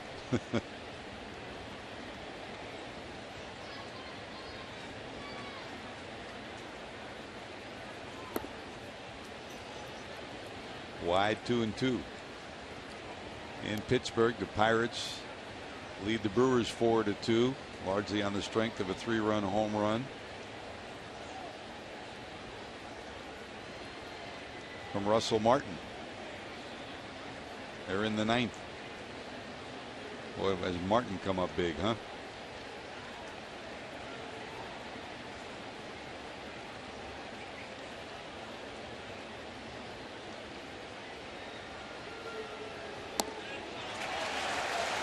He waited, and not only does he hold a runner at first, he gets the strikeout at the plate. 5 strikeouts for Lackey. Cardinals still lead 2-1, top of the order due up.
The first inning once again a tough one for him. Randall Grichuk A 413-foot homer makes it 1-0 with 1 out. Matt Holliday follows with a 416-foot homer to make it 2-0. Meanwhile, John Jay came up with 2 wall-crashing great catches to rob Ludwig of hits. The Reds finally did get a run on a base hit by Cozart that chased home Mesoraco, but he was called out trying to stretch it into a double. And that's where we stand right now. 2 runs, 5 hits, no errors for the Cardinals. 7 left on base, a run, 5 hits, and an error for Cincinnati. 3 left on base. Your report card on David Holmberg as he exits, Chris. Well, you keep your team in the ball game, and you really can't ask for any more than that. I mean, I think that everybody in this stadium, and we're looking at a full house here. I think the 50th sellout of the year for the Cardinals tonight. All expected a whole lot more offense in this ball game than what they've been treated to, especially given the fact that the Cardinals went deep twice in the first inning off Holmberg, but he settled down. 6 innings of 2-run baseball. He walked 3, struck out a couple, and he will give way now to Pedro Villarreal, one of the young men we've seen before, but he was called up here in September. 26-year-old from Segoville, Texas. Came up through the Reds organization, drafted in 2008. Top of the order again. Here's Carpenter. Carpenter led off in the first and flied out. Made the final out in the second. He led off in the 5th and walked, and he leads off here in the 7th.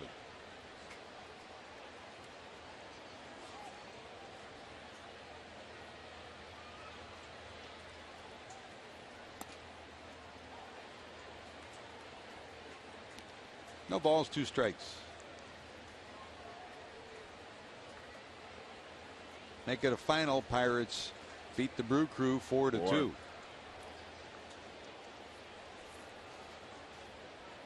So right now, Pittsburgh 2 games back of the Cardinals. Milwaukee 6.5 back. Their playoff hopes fading. Hit hard. Phillips got it.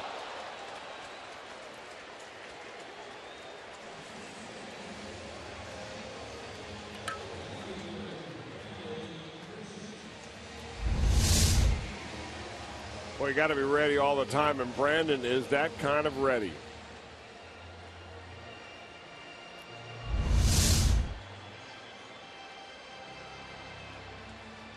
That's the kind of a play that really tests that thumb, because that's exactly where the ball hit, as he had to go that way to glove it right at the thumb that continues to nag at him.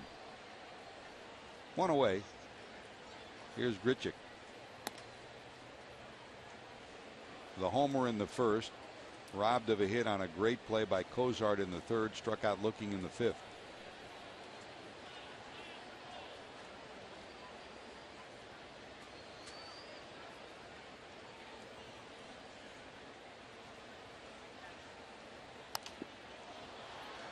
Sky high pop up.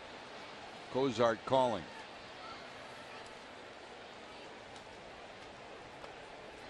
Two away. Holiday due up. Let's go down to JD.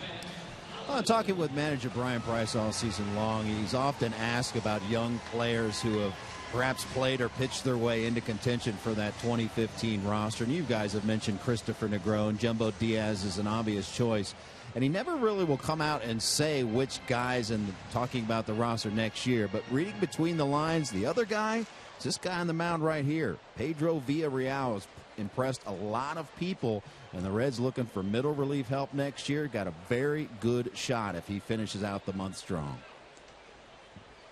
Fastball to Holiday at a pretty good giddy up 94 miles an hour, Chris. Well, you know, Pedro had been used as a starter for the most of his minor league career. This year he made most of his appearances as a reliever. So it's a shift for Pedro, maybe to fit into the big leagues in a little bit different role. Line drive to right. Bruce back. Got it. 1, 2, 3 for Pedro in the 7th.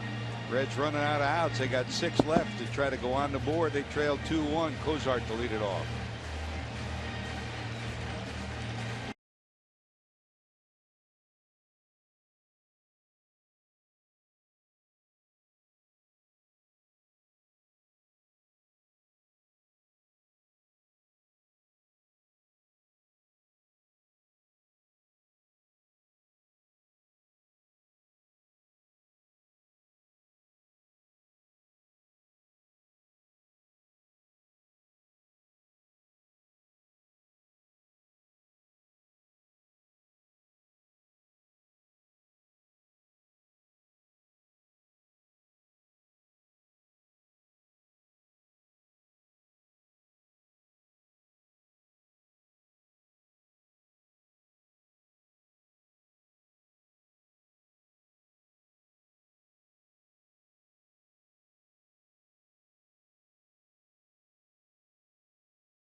Proud to partner with the Reds and the greater Cincinnati community. Don't forget, on Friday, next Friday, prior to the Reds game, they're going to donate the red Toyota Tundra in center field to the Reds Community Fund.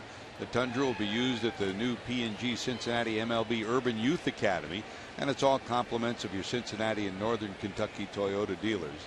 And boy, they've really turned that into one of the special nights of the year, haven't they, Chris? It really is. It's a great night. One of these days, one of these years, George, we're going to see somebody hit that Toyota sign. But well, Adam Dunn's gone. Willie Mopena's gone.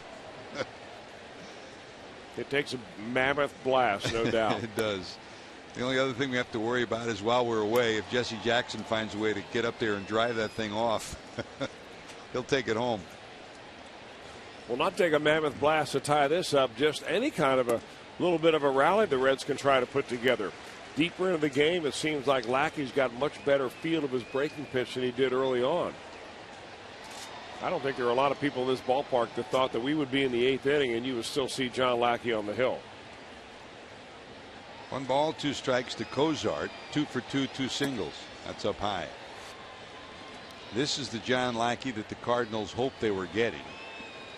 They made a couple of deals, hopeful of solidifying at one point an injury-marred starting staff. Justin Masterson was the other, and it just did not work out for him. Hit pretty good to center field. Jay back, cruises to the warning track and hauls it in. Well, they've got dual action in the Cardinal bullpen just in case. Mike Matheny not taking any chances. They got a righty-lefty combination down there.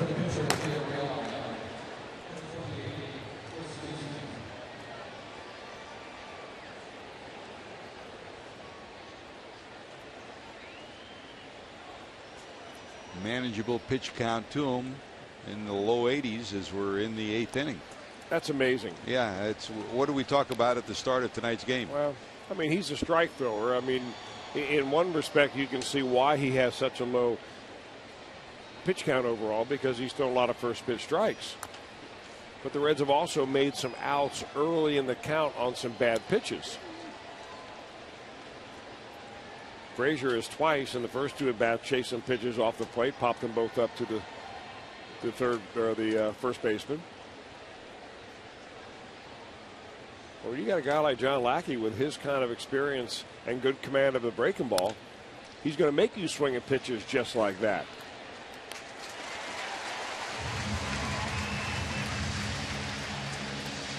Peralta gets the out as you continue to tweet your photos using the hashtag #OhioFanPhoto. Here's tonight's fan photo of the game, brought to you by AT&T.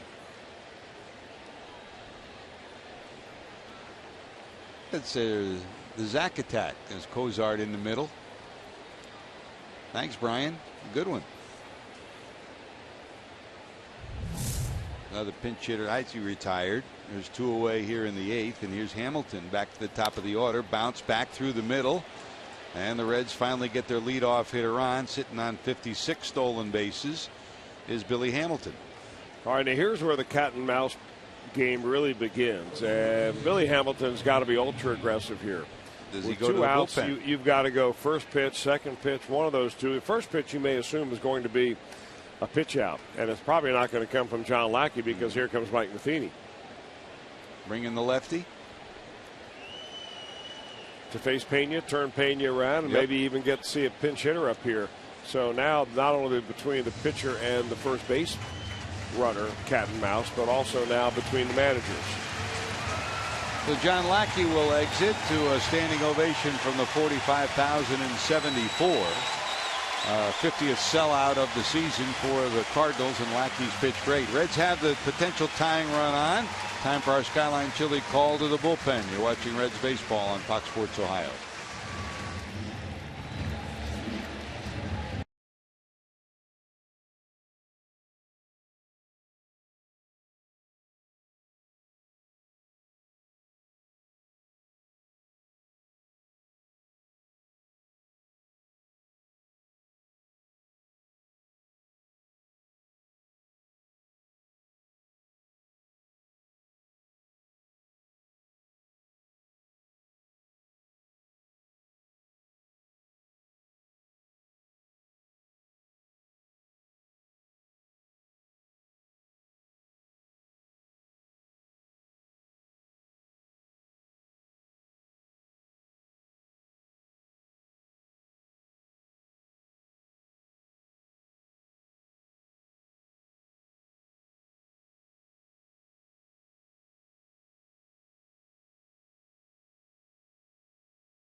by authority of the Cincinnati Reds. It may not be reproduced or retransmitted in any form, and the accounts and descriptions of this game may not be disseminated without the express written consent of the Cincinnati Reds.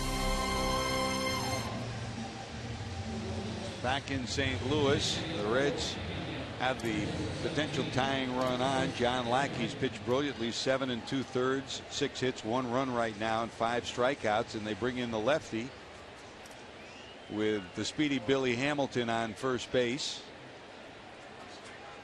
And the Reds respond, bringing in Chris Negron to pinch hit for Brian Pena.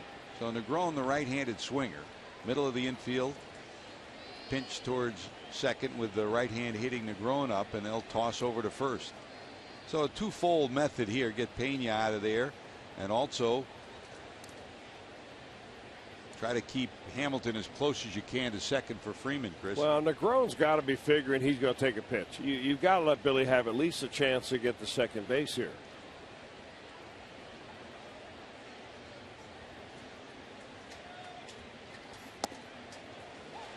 Freeman was a winning pitcher in last night's ball game. That walk-off win by the Cardinals in the 13th inning.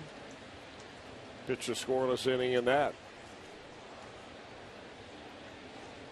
Cardinals had 6 relievers throw 7 scoreless innings in that 13-inning victory over Milwaukee.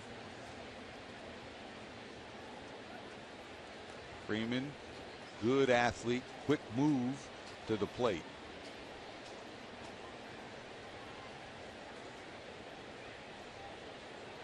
Billy sitting on 56 stolen bases. That's the most for the Reds since Dion had 56 back in 1997.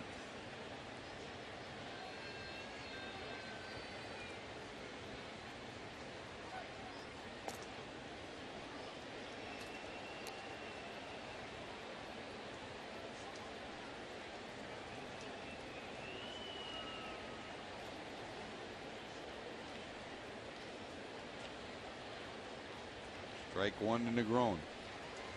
2 away for the Reds here in the 8th. Billy heading back to first as the pitch was delivered.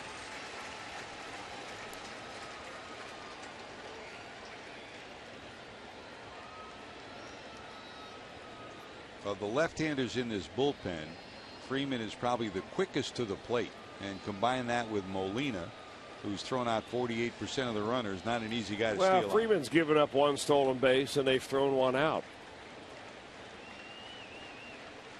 Game number 39 for this lefty. Banged right back to second. Cosma gets it and throws him out. Boy, that's a nice play by Cosma. Real nice play. His momentum was carrying him to the bag, but the shortstop, playing second today, slams on the brakes and takes this hit away from Cosma. The Reds still trail 2-1.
and Royals square off in a crucial AL Central showdown. And on Fox Sports 1, the NL Central defeating Redbirds take on the Reds. The action starts at 12:30 Eastern on Fox and continues at 7 Eastern on Fox Sports 1 and streaming live on Fox Sports Go. Here's Sam LeCure to take over for the Reds as we go to the bottom of 8 in a 2-1 ball game. The day finished for Lackey. He goes 7 2/3, 6 hits, 1 run, strikes out 5. And for Lackey, Chris, that's the guy that they traded for. Well, you're right. I mean, that's what they expected to see out of John Lackey. You get experience. They're hoping to get the same out of Justin Masterson. But if you hit 1 out of 2, that's not all that bad. They traded a couple of pretty good players to Boston in exchange for Lackey because they thought they needed some pitching depth, not knowing what they had in reserve with Michael Wacha. Reds will find out about him tomorrow night when he faces them, and Negron stays in the ball game. That'll move Frazier to first base, so it's Negron, Cozart, Phillips, and Frazier across the infield. For Sam, game number 58.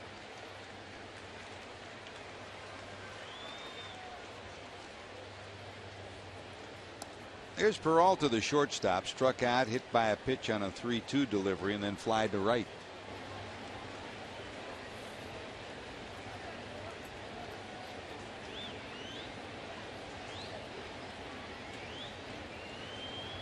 Strike 1, LeCure to the stretch.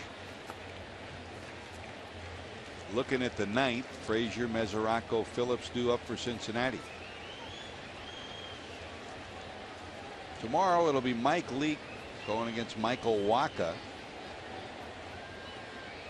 And then on Sunday it's Alfredo Simon against Lance Lynn. Off day for the Reds on Monday. And then Tuesday, Johnny Cueto due to go for Cincinnati with 18 wins. This one hit to right pretty good. Back is Bruce. Warning track. Got it. So it appears, Chris, that we may go right to the final day of the season to see if Johnny Cueto can get 20.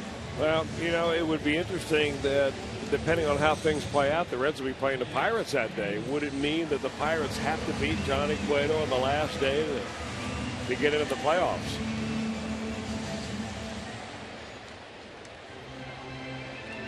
Incidentally, on that game in Pittsburgh, the Pirates scored 4 runs in the 8th inning. They were down 2-0 in the 8th inning, and they got all 4 runs off a former Red, Jonathan Broxton, who pitched a third of an inning, and it ended up with the loss in that game.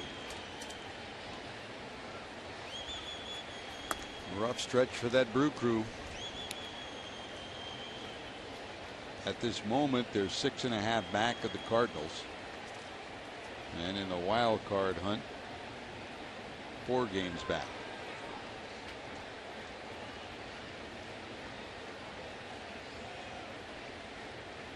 Here's Adams, singled, struck out, bounced out.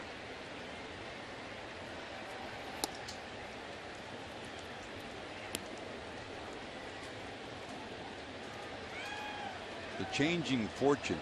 The Reds had closed to win a game and a half of Milwaukee at the All-Star break, and it looked like they were ready to make a move.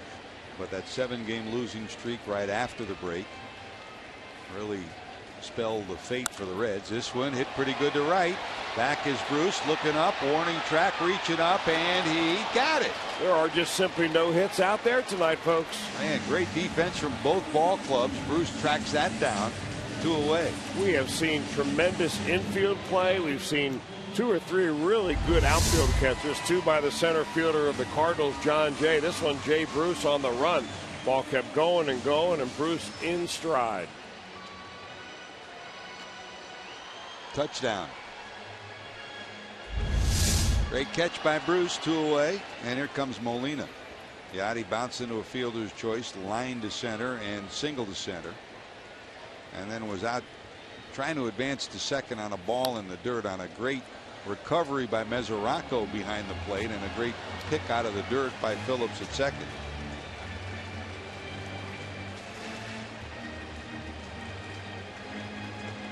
Hey, don't forget, get ready for Reds action 30 minutes before the start of every game with Reds Live, presented by Ray St. Clair Roofing, on your exclusive home for Reds baseball, Fox Sports Ohio.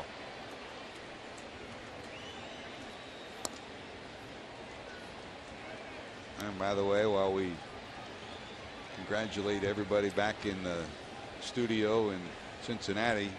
Again, we want to say thanks all year long to the great work that Josh Hall has done, our producer tonight, our director Brian Hunterman. Loved by the first baseman Frazier, and our normal crew down in the truck, Lauren White, Matt Sigafus, on the road with us, and the Reds hoping for a comeback here in the ninth.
Chevy dealer today, and by Cincinnati Children's Hospital, who ranks 3rd in the country on United States News and World Report's 2014 Best Children's Hospital. A last roundup time for the Reds. Here's your scoreboard. Cardinals 2 runs, 5 hits, no errors, 7 left. If you just joined us, the 2 runs came early in the first inning. A home run by Randall Grichuk with 1 out in the first, another by Matt Holliday. Back-to-back homers, and it was 2-0. The Reds' lone run came on a run batted in from Zach Cozart in the second. Record in 1-run games. Chris, you talked a lot about the story of this season, the zenith and the nadir of these two teams in that respect. Well, when you're 15 games under 1-run games and the other team is 7 games over, you know, it could be a little bit of luck. Could be that the Reds play a lot of 1-run games, or do they just play good enough to lose? Cardinals are having one of those years where they find themselves above 500 in those close ball games. Trevor Rosenthal is their closer, 44 out of 50. Hard throwing right-hander from right in Missouri, and he leads off Frazier with a breaking ball. How about that?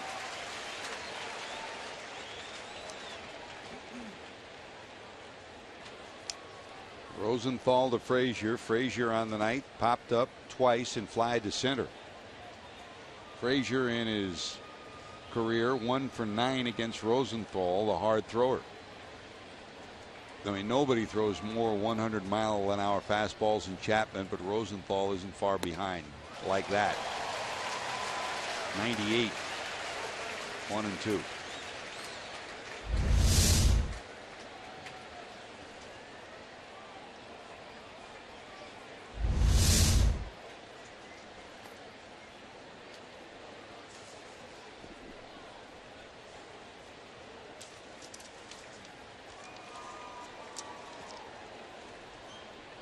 Last time the Reds won a World Series, the Nasty Boys bullpen really keyed the run to the postseason and into the postseason, and it was triple-barreled heat late in the game. And the Cardinals bullpen has responded of late as well to give them time and time again, night after night, great performances. Last night a perfect example. 6 relievers, scoreless 7 innings, and that's what you want, a leadoff walk by Frazier here in the ninth. Well, we're going to take a look at this at bat. It ends up in a bases on balls by Trevor Rosenthal, and first pitch breaking ball, and then a high heat right there. And the next pitch is the high heater, and you think right here that Rosenthal is in command, but he walks a lot of batters. He has walked 42 batters in fewer than 70 innings. So for a closer that throws as hard as Rosenthal, he still provides a lot of excitement and drama by not being able to throw the ball over the plate. And what has he done? Walked the leadoff hitter, and now down 1-0 to Mesoraco. Mesoraco 0 for 3 against him with Frazier down at first. And Molina, as soon as he saw that delivery, said, wait a minute, and he heads out to the mound to talk to his young right-hander.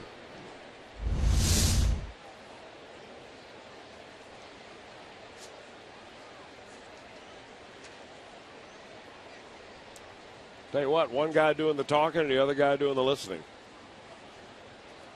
Make no mistake about who the leader there is. You got a Molina, Chris, and it's so much easier for your pitching coach and your manager. You take away a possible visit because he knows exactly what Matheny would tell him or what Derek Lilliquist would tell him. And he probably trusts Yadier Molina more than he trusts those other two guys. 1 ball. That's a strike. How about that? It looked like he relaxed his delivery on that, stayed back over the rubber a little bit, didn't overthrow, yet his fastball was faster than any of the ones he threw to Frazier. Big deep breath for Rosenthal. 1 ball, 1 strike. Off the mask of Molina all the way into the stands. He got the worst of that. Well, what makes Rosenthal tough is that when he begins to elevate that fastball, letter high, chin high, eye high, and you feel like you've got to get that bat going, and you chase it upstairs and you hardly ever get it.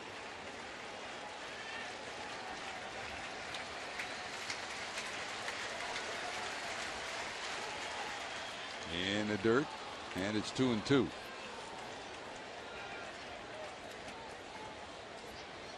So you know what's coming here. I mean, he's thrown 2 fastballs for strikes. He just missed with a breaking ball or a changeup, whatever that was. He's coming here with the heat. And Mesoraco knows it.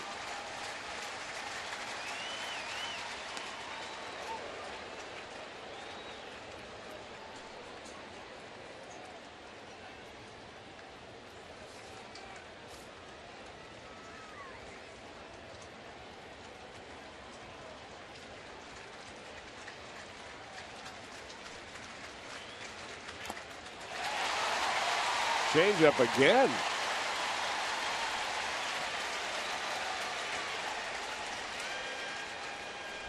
Oh, they fouled it off to stay alive.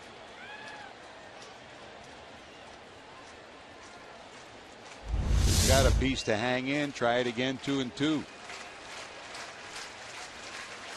45,000 plus, the 50th sellout of the year for the Redbirds. Their rhythmic chant. Here's the 2-2. There's the heat at 99, and there's 1 away in the ninth. Now, location as much as anything else right here. That high fastball. Rosenthal throws almost exclusively 4-seam fastballs. And when you do that, you put backspin on the ball. And the ball doesn't rise. It just seems like it rises. And that really has some late life right there. Very tough to get on top of. Rosenthal trying to pick up his 45th save of the season. He's currently tied for first in the National League. Will deal to Phillips. Phillips popped up, grounded out, and singled to center. All of those at bats against Lackey. Phillips 0 for 5 against Rosenthal in their matchups.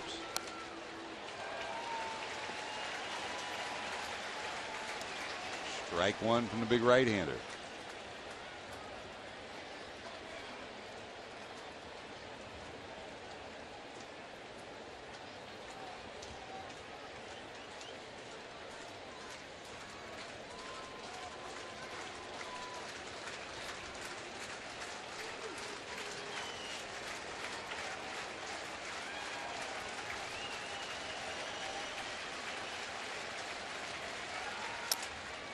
Luke towards center. That will be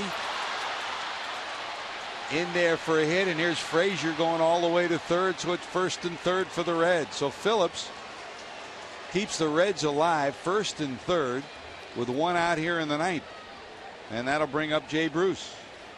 Looked like Brandon got an off-speed pitch and was fooled out and got in front of it a little bit right on the end of the bat.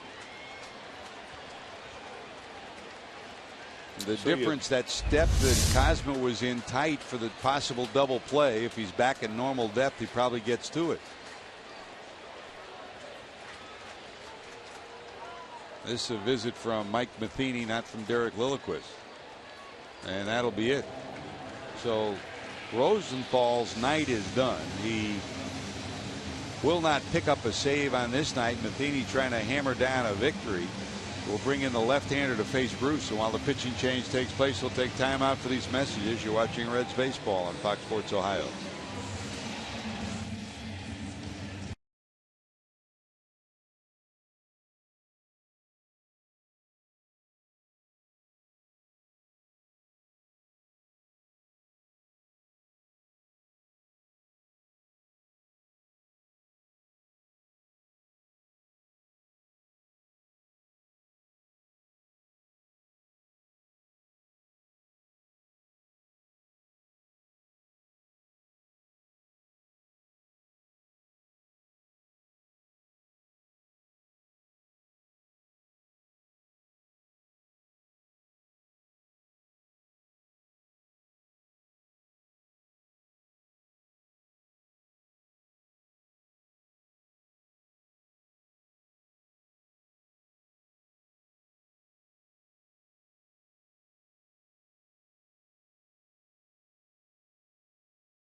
And a specialist in Randy Choate, and Choate has been out there. He's a veteran, 56 games now. He's one of those guys that'll pitch way more games than he will innings because he is a left-handed specialist. Well, he's been really good against left-handers this year too, holding them to a 104 batting average. And if you go back to Jay Bruce's lifetime against Randy Choate, equally as impressive for Choate.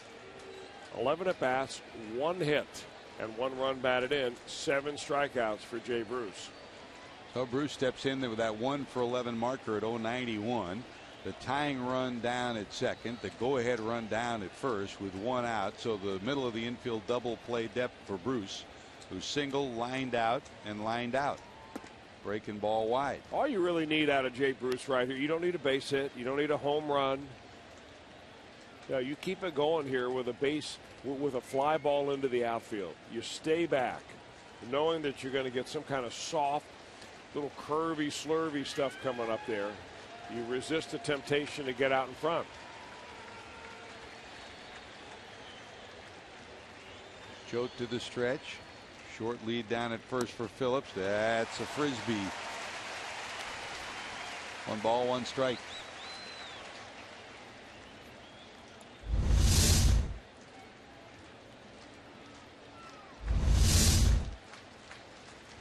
Choate, much traveled veteran. Every manager on their scorecard before a game looks for the matchup that they'll have, and you see 1 for 11. That's what Mike Matheny wanted in this situation with Bruce and Choate. That misses wide. 2-1. That's a fastball right there. I think Choate throws that fastball in just around 84, 85 miles an hour, but he gives you that very low arm angle. That's the show pitch. The one he wants to get you out on is probably the one coming up. That slurvy, curvy little frisbee. Not often you see that fastball for a strike. 2-1. Bruce will ask for time.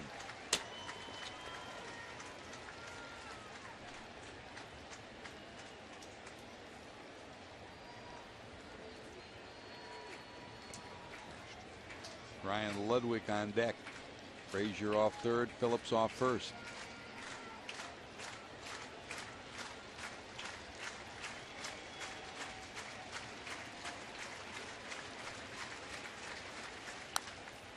That's nub foul to the right side, 2-2.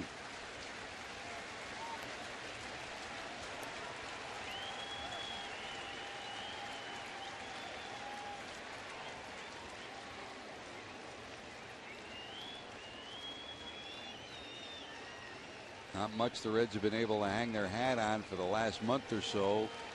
A comeback win here would be one thing that they could take home. Choate peers into Molina. Frazier inching off third. Phillips off first.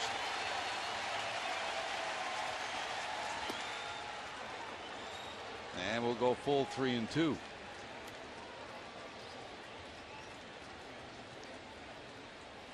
Phillips has shown no inclination to get any kind of a extended lead at first. Early in his career, you might run him in this situation. Unlikely here. No way. Not here.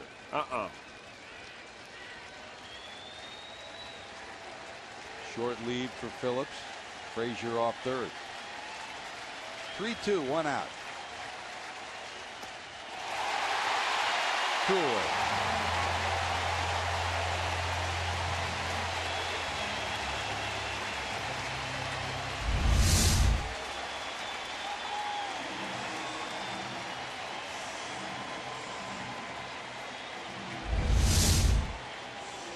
So the lefty brought in to get Bruce.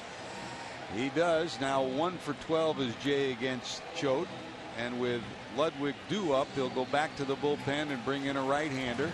So Choate gets his job done. He'll leave to a standing ovation while the pitching change takes place. Time out for these messages. You're watching Reds baseball on Fox Sports Ohio.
Out, and here's Ryan Ludwig. Ludwig's night, our dancing dog for the final time this year, our John Burrell hot dog play of the night. Not once but twice John Jay goes high to the wall and robs Ludwig of extra bases. Once in center, the other in left center. Those are two bolts off the bat of Ludwig and two great catches by John Jay. He'll get one more shot at it. Here's Ludwig to face the right-hander, Seth Maness. Chris. I'm a little surprised to see Maness in this ball game. Not because he's not a good reliever, he is. But they have a right-hander down there, Pat Neshek, who has been really good against right-handed hitters. Maness more of a contact guy, ground ball machine. Ludwig 2 for 6 against Maness in their matchups. There's strike one. So not only that, but Maness pitched 2 innings in last night's extra inning game. They emptied the bullpen last night. Maine is one of those 6 relievers that went 7 innings. This is a guy you want to tell yourself when you go to the plate, make him bring the ball up. Strike 1 to Ludwig. Frazier the tying run at third. Go ahead run at first, Phillips. This one looped to center. Here comes Jay. He's got room. And another 1-run loss. John Jay robbing Ludwig twice earlier in the night. And in the end, it's the Cardinal bullpen that slams the door in the 9th inning to preserve a 2-1 Redbird win over the Reds. 2 runs, 5 hits, no errors, 7 left for the Cardinals. A run, 7 hits, 1 error, 6 left for the Reds. And once again, Cincinnati falls in a 1-run encounter on a night when David Holmberg pitched well. 6 innings, 5 hits, 2 runs. But the Reds could not muster enough offense again. The lone run the Reds would get on this night was a run batted in from Zach Cozart back in the 2nd. This bullpen of the Cardinals has been equal to the task this month, Chris. Is this ball